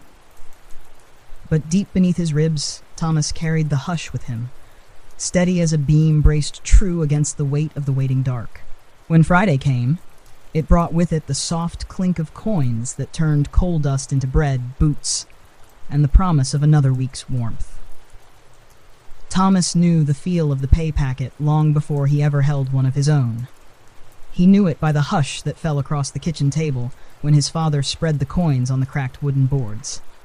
He knew it by the careful counting, the way his mother's fingers moved the shillings into neat rows, eyes narrowed with the weight of sums that measured out every ounce of flour, every yard of cloth, every candle to burn at dusk. That morning, the pit yard buzzed with a different kind of energy. The men's laughter carried further in the cold air, rough and quick, like flint struck on stone. Boys jostled at the gate, boots scuffing frost as they waited for the pit clerk to unlock the office door. Thomas worked his shift at the trapdoor, but his thoughts wandered with each creak of the latch. He pictured the small brown envelope with his name written in ink. Not much more than a handful of coins for a lad who minded doors and fetched wedges, but enough to prove he'd earned his place. Bert found him crouched with his lamp guttering low, eyes distant. The old trapper squinted at the flicker, then reached over to trim the wick with the tip of his clasp knife. "Don't waste your breath counting brass that's not in your hand yet," he rasped. "The seam first, the pay next. That's the order, lad." Thomas ducked his head with a grin, but the truth still danced at the back of his mind. When the final tub rattled past and he slammed the latch shut, he all but ran for the lift, boots striking sparks off the iron rungs. Above ground, the clerk's voice droned behind the small window of the pay office. One by one, the men stepped forward. Caps tugged in their fists, names mumbled, coins slipped across the wooden counter. Albert Whitlock stood tall in the line, his shoulders stooped from the seam, but his eyes steady as the clerk counted out his due. When his turn came, Thomas shuffled forward, boots wet with melted frost. The clerk barely looked at him, just pushed the thin packet through the slot with an ink-smeared thumb. "Whitlock, Thomas. Trapper," the clerk muttered. "Keep your latch tight, lad." Thomas nodded, slipping the envelope into his pocket so quickly he barely felt its weight. It was thin, so thin, yet warm against his side. Outside, he tore the corner open just enough to see the edge of the coins inside. Brass and copper, proof that the seam had paid him for every breath and every careful swing of the trapdoor that week. Beside the fence, Sammy Reed waited, packet clutched in his fist. He held it up with a grin wider than payday called for. "Fancy a sweet from old Mrs. Miller's?" he asked. "A penny'll buy two if you ask nice." Thomas laughed, the cold air burning his lungs as they jogged down the lane toward the rows of cottages, past the slag heaps, past the chapel with its cracked bell, past the stone wall where the old men smoked pipes that never stayed cold for long. Mrs. Miller's little shop sat under the eaves of her cottage, a single dusty window full of boiled sweets and tins of tea. She watched the boys come up the path with the same look she gave the stray cat that lingered by her back step, soft at the edges, sharp if they lingered too long. "Well then, Whitlock, read," she said, wiping her hands on her apron. First wages, is it? Thomas ducked his head, heat rising to his ears despite the frost. He laid a single penny on the counter. It felt like giving away a treasure. But when Mrs. Miller pushed a paper twist of barley sugar into his palm, the sweetness seemed worth the cost. Outside, he and Sammy sat on the low stone wall, boots swinging over the frozen verge. They let the barley sugar melt on their tongues, the taste bright and sharp against the dull coal grit that never quite left their teeth. "Next week I'm saving it," Sammy declared, crunching the last shard of sweet between his teeth. "Buy my da a pipe, one without a crack in the bowl." Thomas turned his penny packet over in his pocket. He thought of his mother's sigh when the rent man knocked. He thought of his sister's boots lined by the hearth, soles so thin the frost climbed through the cracks. When he stepped through the cottage door that evening, he found Mary Whitlock standing by the fire, sleeves rolled to her elbows as she kneaded dough on the table. The warmth of the oven wrapped round her shoulders like a shawl finer than any coin could buy. Thomas placed his pay packet beside the flour tin, careful and sure. His mother paused, eyes tracing the small envelope, fingers dusted white with flour. She did not fuss or scold him for not keeping a bit for himself. She only brushed his fringe from his brow and said, "Good lad. The seam takes and it gives, and it's ours to mind how far we stretch it." His father's cough rose from the hearth, rough but softened by the steam that rose from his cup of tea.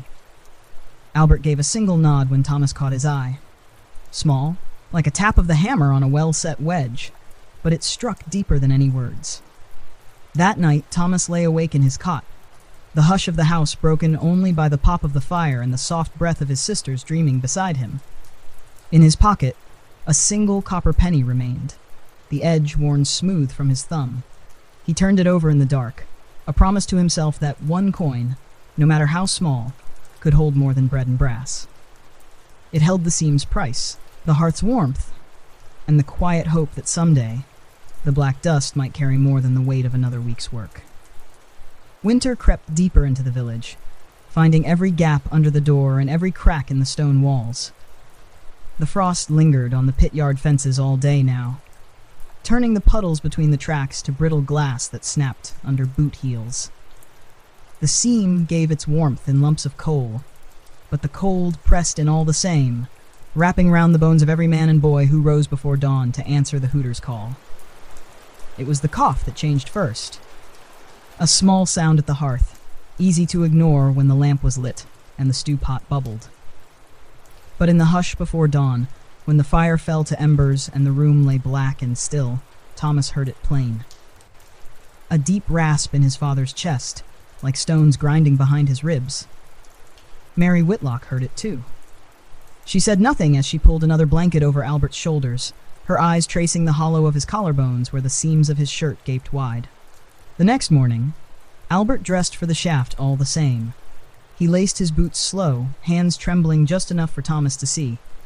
The boy said nothing, just fetched his father's helmet from the hook by the door, brushed a flake of soot from the cracked leather, and set it into Albert's waiting hands. Down at the pit head, the men gathered in tight knots, breath steaming in the brittle dawn. Bert caught Thomas's eye, his rough nod greeting both father and son. But when Albert stepped aside to cough into his sleeve, Bert's frown deepened. He spat on the frost-bitten ground and turned away, boots crunching over the cinder path. The shaft swallowed them as always. The rattle of the cage chains, the cold damp pressing close, the faint drip of water echoing down stone walls older than any man alive to name them. Thomas settled at his door, but his ears strained for sounds that never came. His father's low voice calling for another wedge, the steady tap of pick on coal, the hush of men who trusted the roof would hold so long as Albert Whitlock swung his tool beside them. Halfway through the shift, Bert appeared at the door, lamp swinging low, his breath visible in the lamplight. "Go on," he said, jerking his chin down the passage. "Your da's coughing blood in the crosscut. Doctor's been fetched. Best you see to him before they haul him up." Thomas's boots slipped on the slick stone as he ran. The low seam seemed to press tighter than ever, each timber prop groaning under the hush. He found his father propped against a beam. Josiah Price crouched beside him with a flask of cold tea. Albert's face looked thinner than Thomas remembered, Black streaks of coal dust pooled in the hollows beneath his eyes. When he coughed, the rag he pressed to his lips came away specked red. "Go on, lad." Albert rasped when he saw Thomas hover in the flicker of the lamp. "Don't stand there soft-eyed. I'll be topside soon enough." But Thomas stayed. He stood beside Josiah, steadying his father's helmet as Josiah eased it off. They waited in the hush while the doctor made his slow way down the shaft, a young man in a clean coat, boots unsuited to the wet stone, eyes darting at every creak overhead. He pressed a hand to Albert's chest, listening close. The only sound was the rasp that rattled behind every breath. The doctor's mouth tightened, the corners pulled flat. "Black damp's sitting deep," he said finally, voice pitched low. "Your lungs are working double, and they've nothing left to give. You'll need rest, warm air, clean food." Albert laughed, though it came out broken, more cough than chuckle. "Warm air," he says. "Maybe I'll stand by the slag heap and wait for summer to come early." Josiah helped lift him to his feet, not bracing one shoulder under Albert's arm. Thomas moved to the other side, small but steady, his hand gripping the rough fabric of his father's coat. Together they made the slow walk back to the cage, each step echoing in the hush of the watching seam. Above ground, the wind found them at once. A cold whip that cut through their clothes and set Albert's cough free into the open air. Mary was waiting by the fence before they reached the yard gates, her apron damp where she'd wiped her hands raw while waiting. She pressed her palm to Albert's cheek, her thumb catching the smear of black that no basin could wash away for long. At home, she settled him by the hearth, pillows propped behind his shoulders, blankets layered thick enough to hold off the worst of the draft that slipped through the doorframe. The kettle hissed and spat beside him, filling the room with a hush broken only by the pop of burning coal. Thomas crouched at his father's feet, tracing the scuffs on Albert's boots with one finger. Boots that had stomped every passage of the pit, boots that knew every seam and beam by touch alone. Mary pressed a tin of ointment into Thomas's hand. "For his chest," she said softly. "Rub it in before the fire goes out. It helps him breathe easier." Thomas did as he was told, his small hands gentle as they worked the warm balm into the skin, stretched tight over ribs that rose and fell like old bellows. Albert's eyes stayed half-lidded, drifting to the ceiling where soot marks traced old winters and older stories. When the village doctor knocked again 2 days later, he left behind a slip of paper folded neat, a sick note for the pit clerk, proof that Albert Whitlock's lungs would not carry him back down the shaft anytime soon. Maybe not ever. Thomas watched his mother tuck the note into the battered ledger where she kept the rent marked in pencil and every loaf of bread accounted for.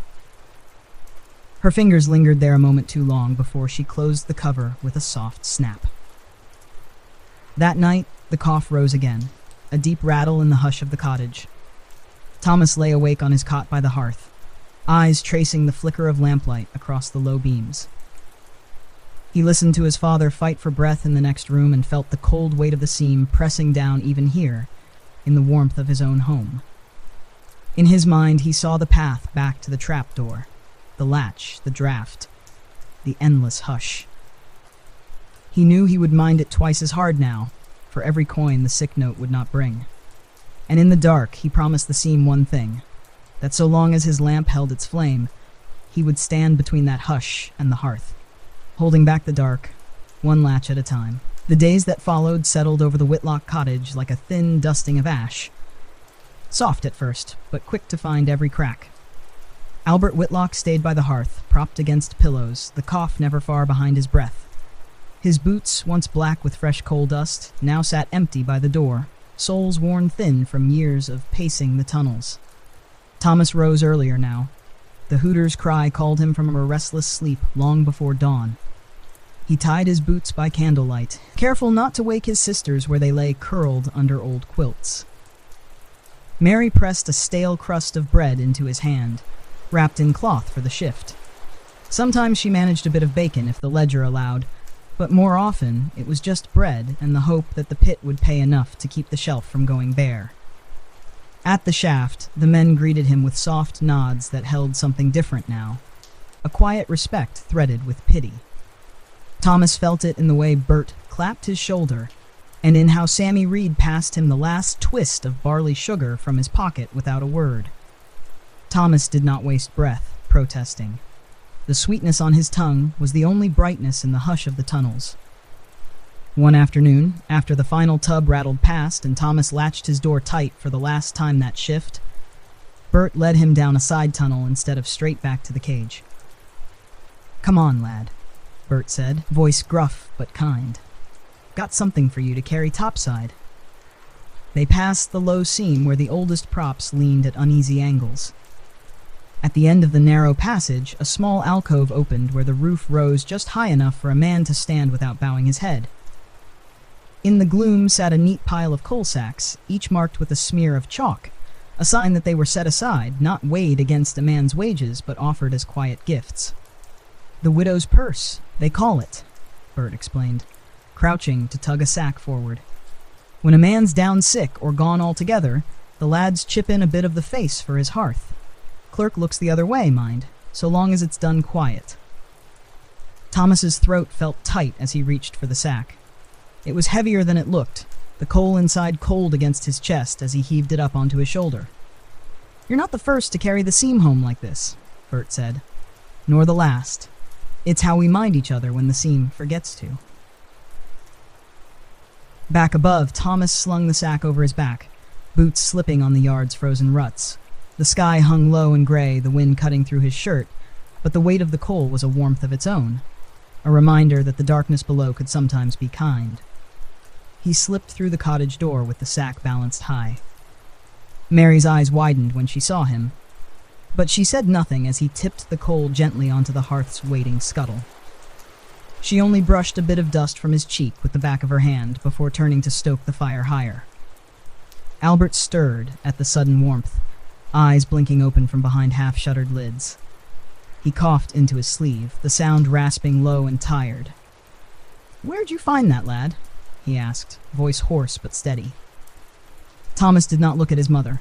He only shrugged, turning his boots heel to toe on the warm flagstones. "Just what the seam owed us," he said, and Albert's low chuckle, rough as it was, seemed to ease the cold that clung to the corners of the room. Later, after supper, bread thick with dripping and tea strong enough to stain the cups, Mary pulled Thomas aside near the hearth. The girls were already curled up under their blanket, their small snores mingling with the soft tick of the coals burning down.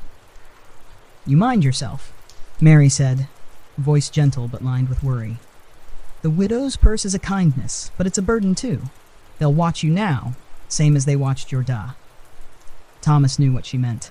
A lad seen as a man too soon was the first called for the worst shifts, the deepest cuts, the seams that needed an arm small enough to slip between beams where the props bowed and the rock pressed tight. "I'll mind," Thomas promised, though he felt the weight of it already settling under his ribs, as real as the coal sack on his shoulder. He lay awake long after the fire dropped to a hush of red embers. Outside, the village slept under frost and soot, the slag heaps black silhouettes against the faint glimmer of moonlight. Somewhere down the lane, a dog barked once and fell silent. Thomas turned the small copper coin in his pocket, the last from his pay packet, still saved, though he could not say what for. Maybe boots for his sisters when the thaw came. Maybe another twist of barley sugar to sweeten the next bitter shift. Or maybe just a reminder that he was not yet swallowed whole by the seam. When sleep finally came, it brought dreams of the hush below, of Bert's voice steady in the dark, of Sammy's grin in the lamplight, of props wedged firm and ponies breathing soft in the stables. And beneath it all, the promise that so long as a lad kept the door latched and the draught clean, the seam might yet show a softer side, wrapped in the warmth of a single scuttle of coal. As February settled over the valley, the frost gave way to a damp that crept under coat collars and turned the pit yard's black mud to a sticky mire that clung to boots and trousers alike. The hooter's call still rose before dawn, muffled by a heavy fog that pressed against cottage windows and drifted in slow curls around the slag heaps. Thomas felt the damp even before he reached the shaft. His lamp flame hissed in the thick air, the oil burning quicker in the clammy tunnels where the roof dripped slow and steady. Each step through the seam sent cold beads of water sliding from the low beams to the back of his neck. Bert met him at the usual turn, pulling him from the trapdoor early that shift. The old trapper's boots were slick with mud, and his breath steamed in the flicker of the lamps. "Come on, lad," Bert grunted. "Props up at the far face need another pair of hands." Old seems restless after the thaw. Thomas followed without protest, his shoulders stiff with the memory of the widow's purse and the hush that fell when men saw him coming now. A boy carrying coal for a sick father was no longer just a trapper boy. He was next in line for deeper places, where the dark pressed close and the timbers held the world apart by inches. At the coalface, Josiah Price worked his pick with that same slow whine, easy rhythm that made men say he was born for the seam. His breath plumed around his head, hair plastered to his forehead with sweat that never fully dried in the damp air. Bert stooped to test the props nearest the seam wall, tapping the wood with the flat of his hammer. Each tap echoed up the beam and back down the stone, a hollow sound that told him where the weight lay hidden. "Listen," Bert said, pressing Thomas's palm to the timber. "Feel that shiver? Means she's starting to speak." Thomas nodded. Beneath his hand, the beam vibrated with a soft, pulsing tremor, like a cat's purr, but cold and heavy as a sack of coal. "Cracked through inside, more'n likely," Josiah said between swings. He paused to spit coal grit from his lips. "She'll give before the shift bell if we don't wedge her tight." Bert rummaged in his sack for a wedge, but Thomas had already bent to lift one from the pile. He braced it against the sagging beam, the hammer's cold handle solid in his palm. Each knock sounded louder than it should, louder than the picks, louder than the distant rattle of pony wagons. The hush seemed to lean close, listening. As he drove the wedge deeper, a sharp crack split the air. The beam above his head groaned, dust raining in a fine mist over his shoulders. Josiah lunged forward, bracing the next prop with his shoulder while Bert shouted for Thomas to step back. "Mind your toes, lad," Bert barked. "She's talking proper now. Back off!" But Thomas stayed where he was, hammer frozen in mid-swing. He felt it in his chest, the seam shifting like a sleeper rolling in the night. Another crack rang out, followed by the low, sick sound of splintering wood. The roof above dipped just an inch, but that inch was enough to pull a sharp gasp from Josiah. "Hold her!"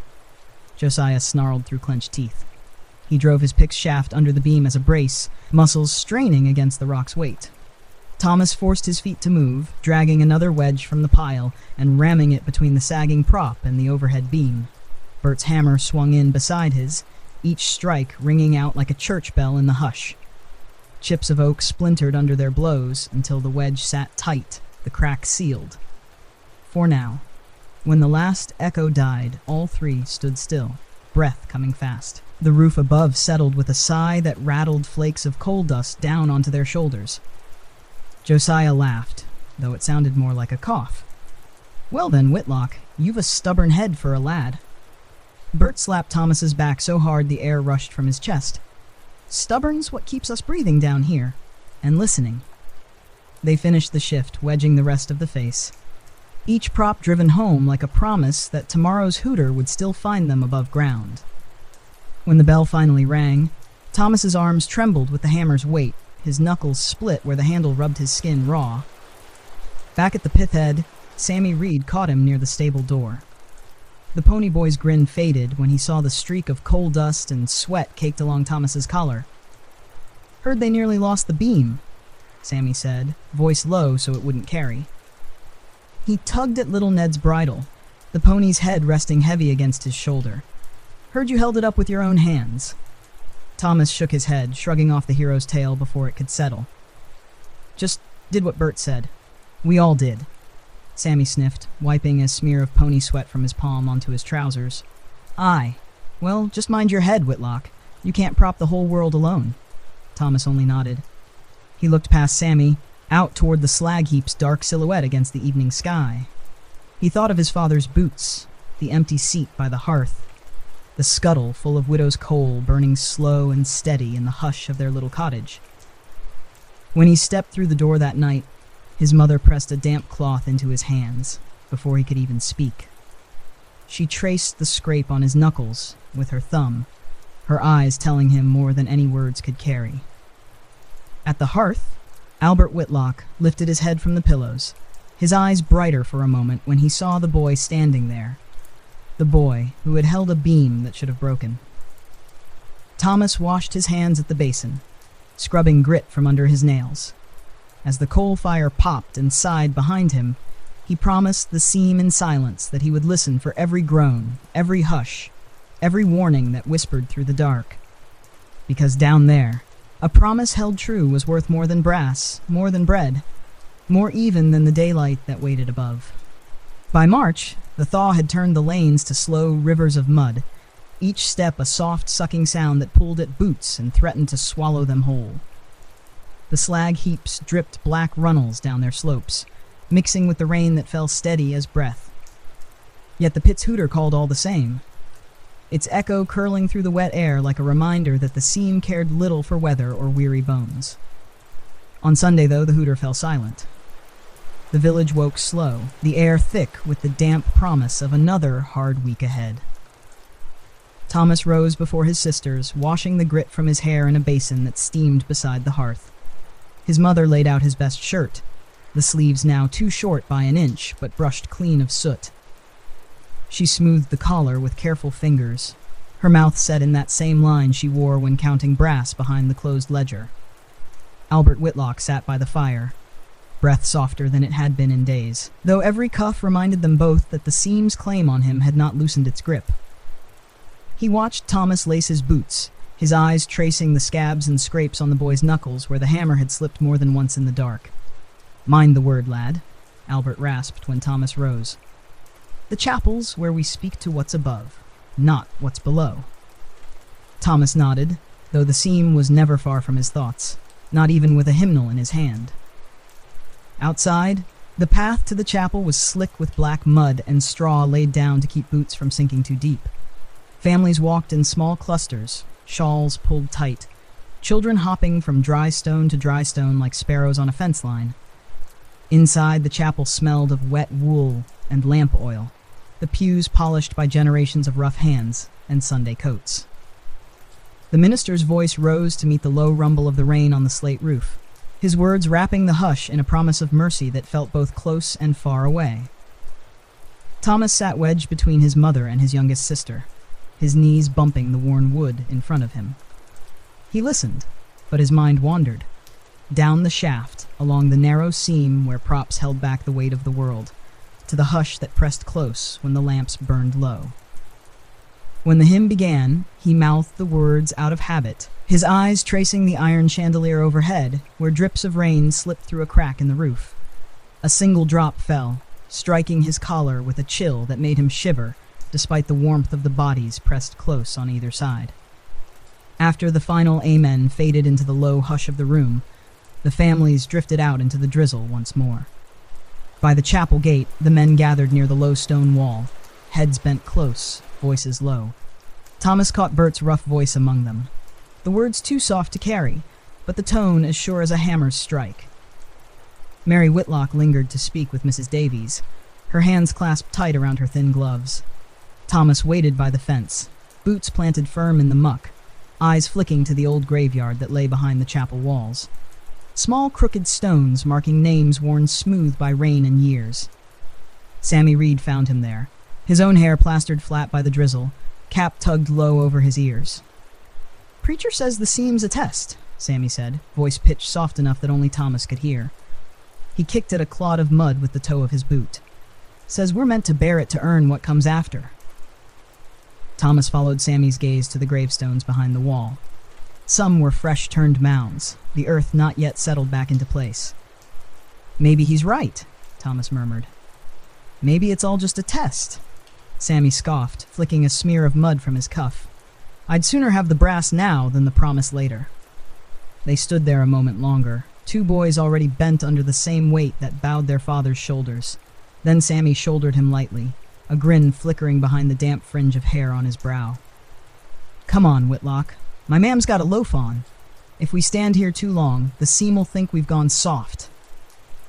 At home, Thomas found his father dozing beside the hearth, his breathing ragged but calm for once. Mary ladled broth into a chipped bowl, setting it into Albert's hands with a tenderness she never spoke aloud. Later, after the broth was gone and the fire burned low, Thomas slipped outside to the back step. The rain fell softer now, drumming gentle against the stone yard. He tilted his head back, letting the drops strike his cheeks and lashes, washing the coal dust from where it lingered under his collar. Somewhere down the lane, the chapel bell tolled. Not for worship this time, but to mark the passing of a man Thomas did not know well, but whose boots had once stood where his father's now waited empty by the hearth. Another name to be added to the ledgers, another seam's debt paid in full. Thomas pressed a palm to the cold stone of the back wall, feeling the hum of the house through his fingertips. The warmth his father's labor had bought, the hush that waited each time the lamp flame burned low. When he turned back inside, Mary was there in the doorway, her shawl drawn tight around her shoulders. "You'll catch your death," she murmured, but her eyes softened as she stepped aside to let him pass. She brushed a few stray drops from his brow with her sleeve, as if the rain alone could wash away the hush that clung to him now, thick as coal dust in the seam. Inside, the fire snapped at the last black lumps of widow's coal, a faint pop like the tap of a pick far below. Thomas sat close to its glow, his hands outstretched to catch the warmth. Above the roof, the chapel bell fell silent once more, its echo drifting down the lane and settling over the village like a promise, or a warning, that the seam waited for them all, sooner or later, patient as the dark. The thaw turned the lane outside the Whitlock cottage into a ribbon of wet black earth, boot tracks pressed deep where men and boys walked each dawn to the pith-ed, and returned each dusk with shoulders stooped under the weight of another day. Rain drummed steady against the slate roofs, slipping through old cracks to patter in tin buckets set below the eaves. Inside the cottage, the hearth burned low but steady. Mary Whitlock kept the fire alive with careful handfuls of coal from the widow's purse, each lump turned in her palm like a coin before she laid it on the embers. Beside the hearth, Albert dozed fitfully, breath rasping in his chest as the warmth rose and fell against his ribs. Thomas rose early now, before the hooter's call even carried down the lane.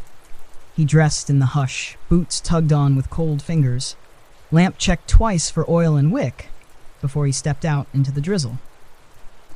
The seam took more from him these days. Longer shifts wedged at the props, heavier tubs to mine through the pinch points where the roof pressed too low for a man to stand straight. Yet each night, when he came home through the mud and coal rain, the sight of the lamp burning in the cottage window lifted the ache from his shoulders for a while. One evening, just as dusk folded the slag heaps into the rising fog, Thomas found his mother standing by the door, her hands pressed to her apron as if to still the worry that had gathered there all day. "Take your boots off at the step," Mary said, voice low, "and wash your hands. We've company." Thomas blinked at that. Visitors were rare now. The village kept its kindness for the widow's purse and the quiet nod at the pith-head. No one lingered where the cough clung to the lintel. Inside, the visitor sat by the hearth in the only other chair. Josiah Price, his coat hung by the door, hair still damp from the rain. He rose when Thomas stepped in, tipping his cap in greeting, though the boy needed no introduction. "Evening, lad," Josiah said, his voice gentle as he stepped aside to let Thomas pass. "Your man was kind enough to share a bit of broth." Thomas glanced at the hearth. A thin steam curled from a pot hung on the crane, the scent of onions and scraps of salt pork masking the chill that pressed against the doorframe. Albert stirred, eyes blinking open at the sound of the voices. "Didn't expect you, Josiah," he rasped, his smile small but true. Josiah sat again, leaning forward so his knees brushed the warm brick of the hearth. He held his hands out to the glow, the light catching on the grit still pressed into his knuckles from the day's work. "Stopped by the clerk's office after shift," Josiah said. He looked at Thomas now, his eyes bright under the soot that traced the lines of his brow.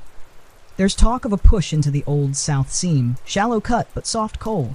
They're needing steady hands, and a lad who can mind the props. Proper." Mary's hand stilled on her apron. The hush that followed felt thicker than the fog outside. "It's a rough seam," Albert said, his voice softer now, as if speaking through the ache in his chest. "That cut flooded twice when I was a lad." They'll want it quick too. Spring's coal always moves faster. Josiah nodded.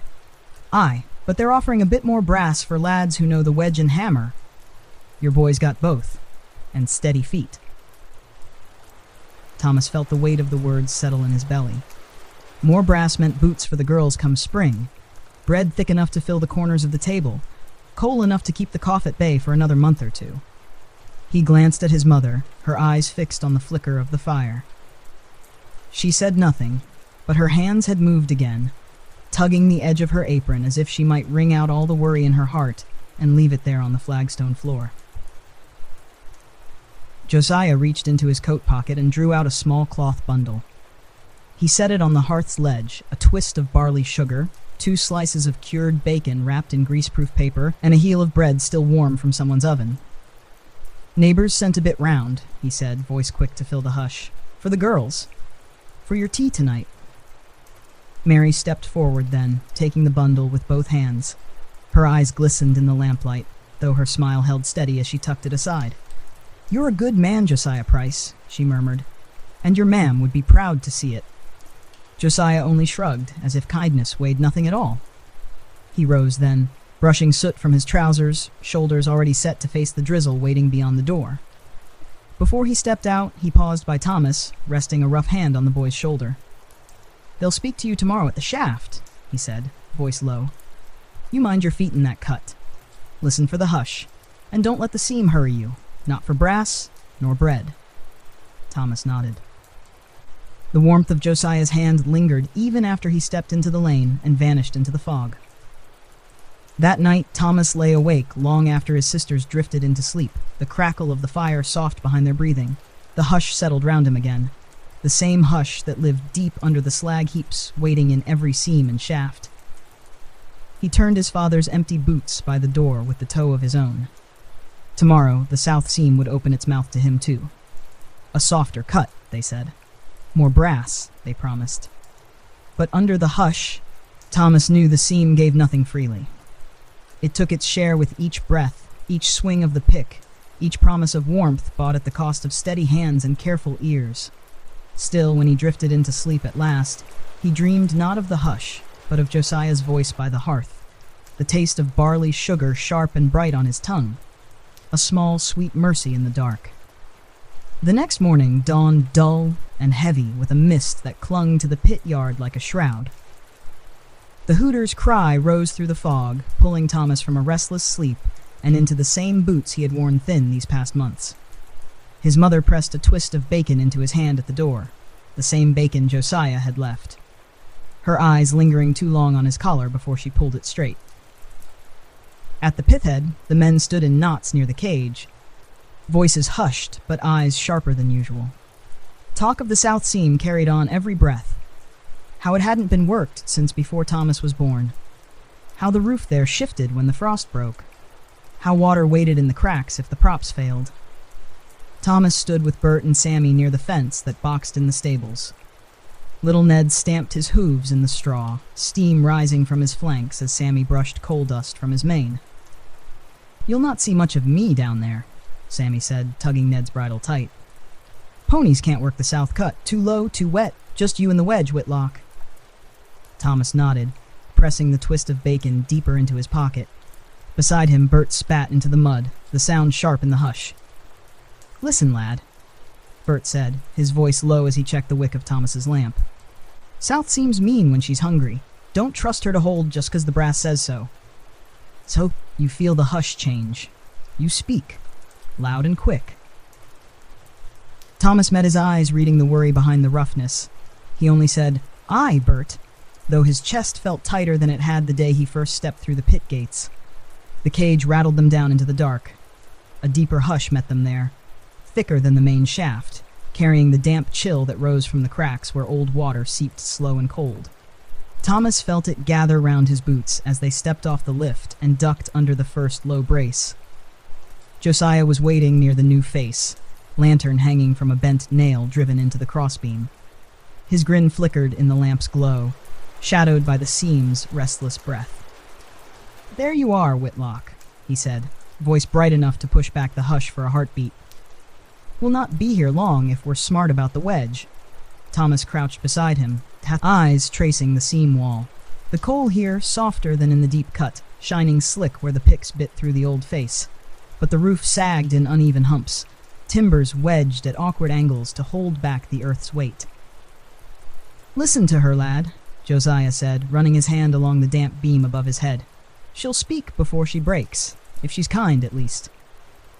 They worked by lamplight, the hush pressing closer than Thomas liked. Each strike of Josiah's pick sent small tremors through the floor, the stone underfoot groaning like a ship's hull in deep water.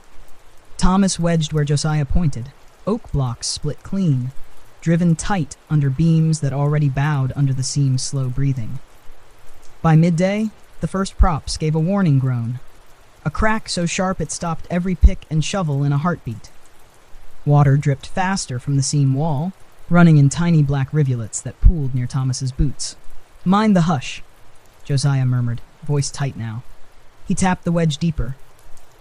The hammer's echo rolling down the low tunnel like a question no one wanted to answer. Thomas felt sweat trickle behind his ear, cold despite the heat in his palms. His lamp flame shuddered in its glass when a gust of air slipped through the cut, a soft hiss that carried the smell of wet stone and old gas. They paused, both listening. Beyond the props, the hush shifted, a faint rumble, then silence again. Josiah leaned close, his breath warm on Thomas's cheek. "Stay with me now. One more wedge, and we'll let her settle. Then we haul the tubs back and call it done for the day." Thomas nodded. He lifted the next beam, shoulders straining under the weight. Josiah steadied it with a grunt, his knuckles white as he braced it against the sagging seam roof. When the wedge bit, the roof above them creaked but did not drop. The hush settled, though Thomas felt it in his bones, waiting, listening, measuring the courage of the men who propped it back with oak and iron and faith. At the end of the shift, Josiah led him back to the lift himself, one hand on Thomas's shoulder as they ducked under the last brace. Behind them, the south seam lay quiet, for now. Back above, the air tasted clean, sharp with drizzle that washed the coal grit from Thomas's collar. Bert was waiting at the yard fence, boots planted deep in the churned mud. "Roof held?" he asked when Josiah nodded. Josiah shrugged. "Today? We'll see what she says tomorrow." Bert's eyes found Thomas's, sharp but proud in the hush. He ruffled the boy's hair once, brushing a smear of grit from his temple. "Good lad," Bert said. "Mind her voice and she'll mind you." Thomas said nothing. He only looked past them both to the slag heap rising like a black wave against the mist. He felt the hush of the south seam still clinging to his sleeves, as if the darkness down there had found a way to follow him home. At the cottage door, Mary saw the coal dust streak down his sleeves, the damp at his cuffs. She said nothing when he pressed the twist of bacon into her hand, only held it for a moment, thumb tracing the grease-stained paper before she tucked it away for tomorrow's stew. That night, Thomas lay by the hearth, lamp trimmed low beside his cot. He dreamed of the south seam's breath, the hush and drip and crack of beams under a world that waited overhead, and through it all he heard Josiah's voice, steady as a prop in the dark. "Listen for her. Speak when she calls, and mind the hush between." Morning came restless and gray, a thin rain drifting sideways through the pit yard as the men lined up for the cage. The south seam called them again, softer coal, faster tubs, brass enough to carry a man's family through the last lean stretch of winter. But it was the hush that weighed heaviest on every bootstep as they filed past the pith-head fence. Thomas stood beside Josiah at the lift, their lamps flickering in the damp air. Bert's broad shadow loomed behind them, his breath curling white in the cold. "She talked to you last night?"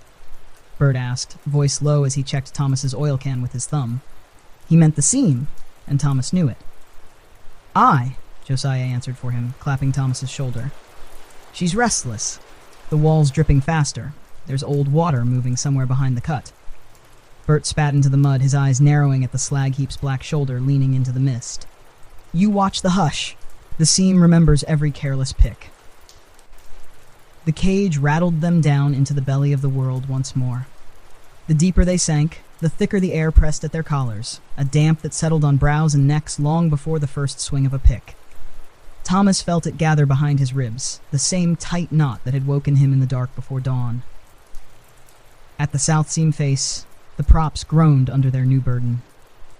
Water pooled in shallow troughs where the seam dipped and rose again, each droplet falling from the coal wall with the same slow patience that could eat through stone itself. Josiah pressed a wedge into Thomas's palm. "We'll hold her steady," he said, voice pitched soft to keep the hush from listening too close. "3 tubs today, then we let her breathe." Thomas braced the beam as Josiah drove the wedge home. The wood squealed, splinters snapping under the hammer's weight. Behind them another pick rang out, then another. The hush shivered with each strike, as if the seam shifted just beyond the lamplight. Hours blurred together, wedge and hammer, tub and latch. The water ran faster now, pooling black in the ruts where their boots had worn the floor smooth. Every so often, Thomas caught Josiah's eyes and saw the same question waiting there. Is this the shift the hush breaks its word? By midday, the first crack came. Not a sharp snap like a beam giving way, but a soft groan that rolled through the roof props like thunder too far to name. The water behind the coal wall pulsed, a thin trickle that suddenly gushed clear before turning black again. Josiah dropped his pick and pressed his ear to the seam face. Thomas watched the line of muscle along Josiah's jaw tighten. "She's waking up," Josiah murmured. "There's a pocket back there, bigger than we thought." Thomas swallowed hard. He could feel it too. The hush thickening, the air colder now, the seam breathing slow and deep behind the steady drip. Bert's boots scuffed over the slick stone as he rounded the bend, lamp swinging at his hip. "Shift it," he barked without waiting for questions. "She's flooding. Get the boys topside now." No man wasted breath arguing. Josiah grabbed Thomas's arm, hauling him from the cut where the water now hissed like steam through a cracked kettle. Tubs rattled back empty as the pony boys tugged the last carts free. Sammy's voice carried through the hush, a sharp call to clear the track for the cage. Behind them, the south seam wall split with a sound like a tree cracking in a winter wind. Water gushed in a black wave, surging past the props, knocking a lantern loose. For a heartbeat, the flame danced on the flood, then vanished into the dark. Thomas stumbled as the cold slapped his shins, boots slipping in the rush that filled the low passage. Josiah's grip tightened on his collar, dragging him toward the lift chamber, where Bert herded the others with a voice that cut through panic like a blade. "Easy now. No pushing. Get in. Lamps up. Mind the rope." The cage shuddered as the first men climbed in, boots braced against slick iron.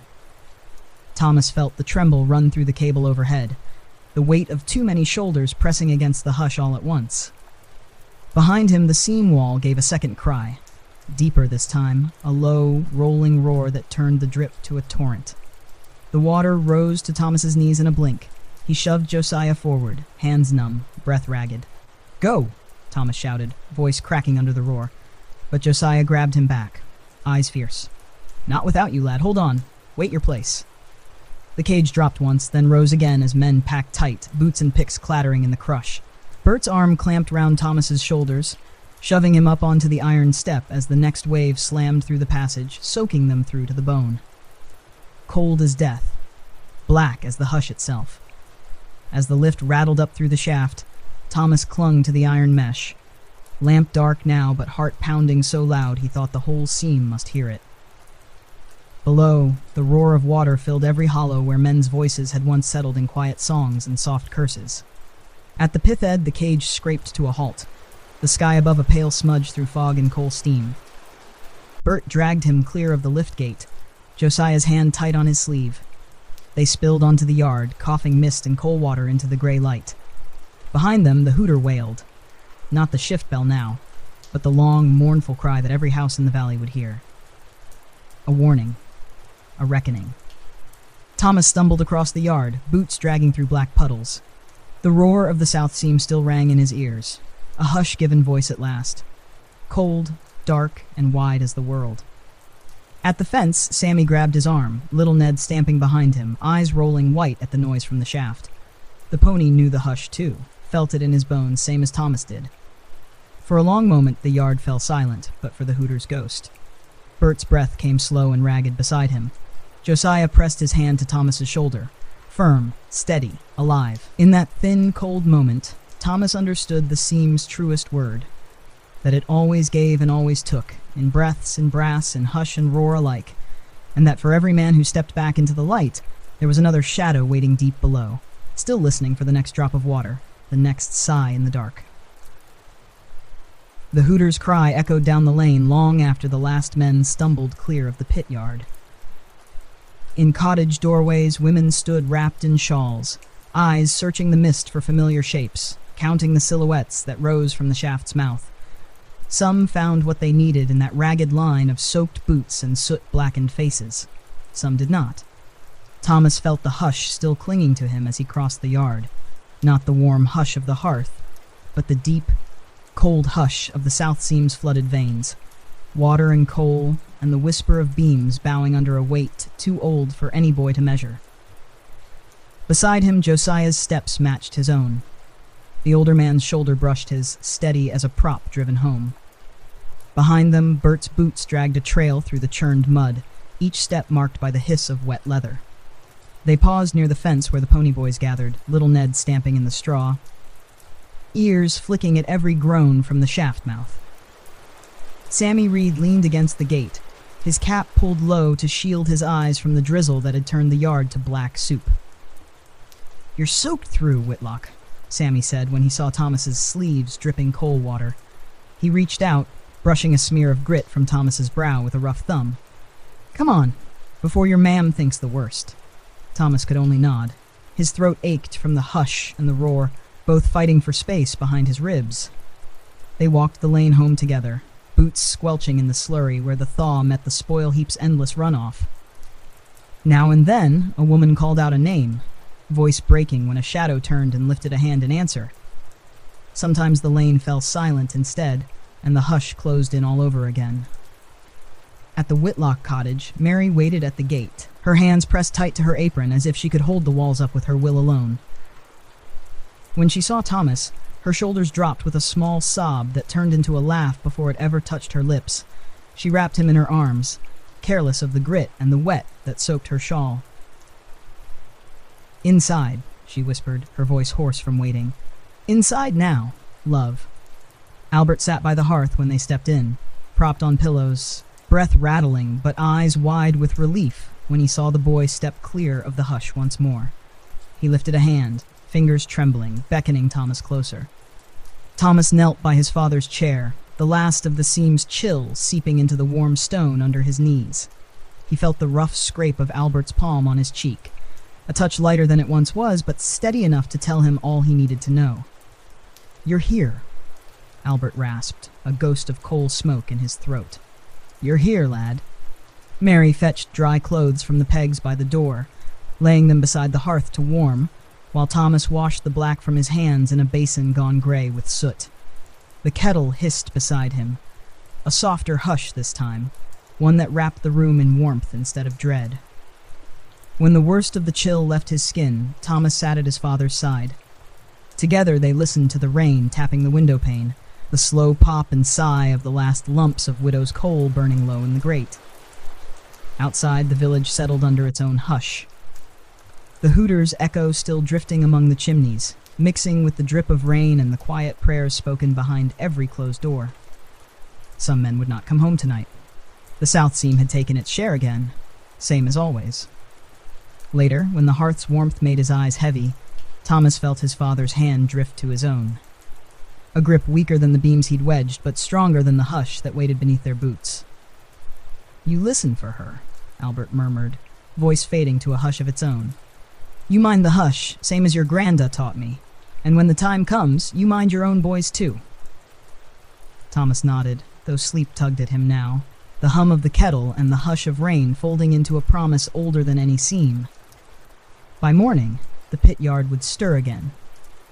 Men would stand in line by the fence, boots scuffed clean of yesterday's mud but never free of the hush that waited below. Boys would mind trap doors. Old hands would wedge beams and listen for cracks in the hush, and the seam, deep and dark and patient, would hold its breath for another day. For now, though, the hush in the Whitlock cottage was gentle. A hush of blankets pulled tight, of bread baking slow in the small oven, of coal smoldering soft behind the grate. Thomas drifted toward sleep with the weight of the south seam still pressed at the edge of his dreams. But in that hush, he felt another weight too, lighter, warmer, steadier than any wedge driven into stone. It was the weight of his father's hand, the soft crackle of the hearth, and the promise that so long as the lamp burned steady, the hush could be held at bay for one more night. And that was enough.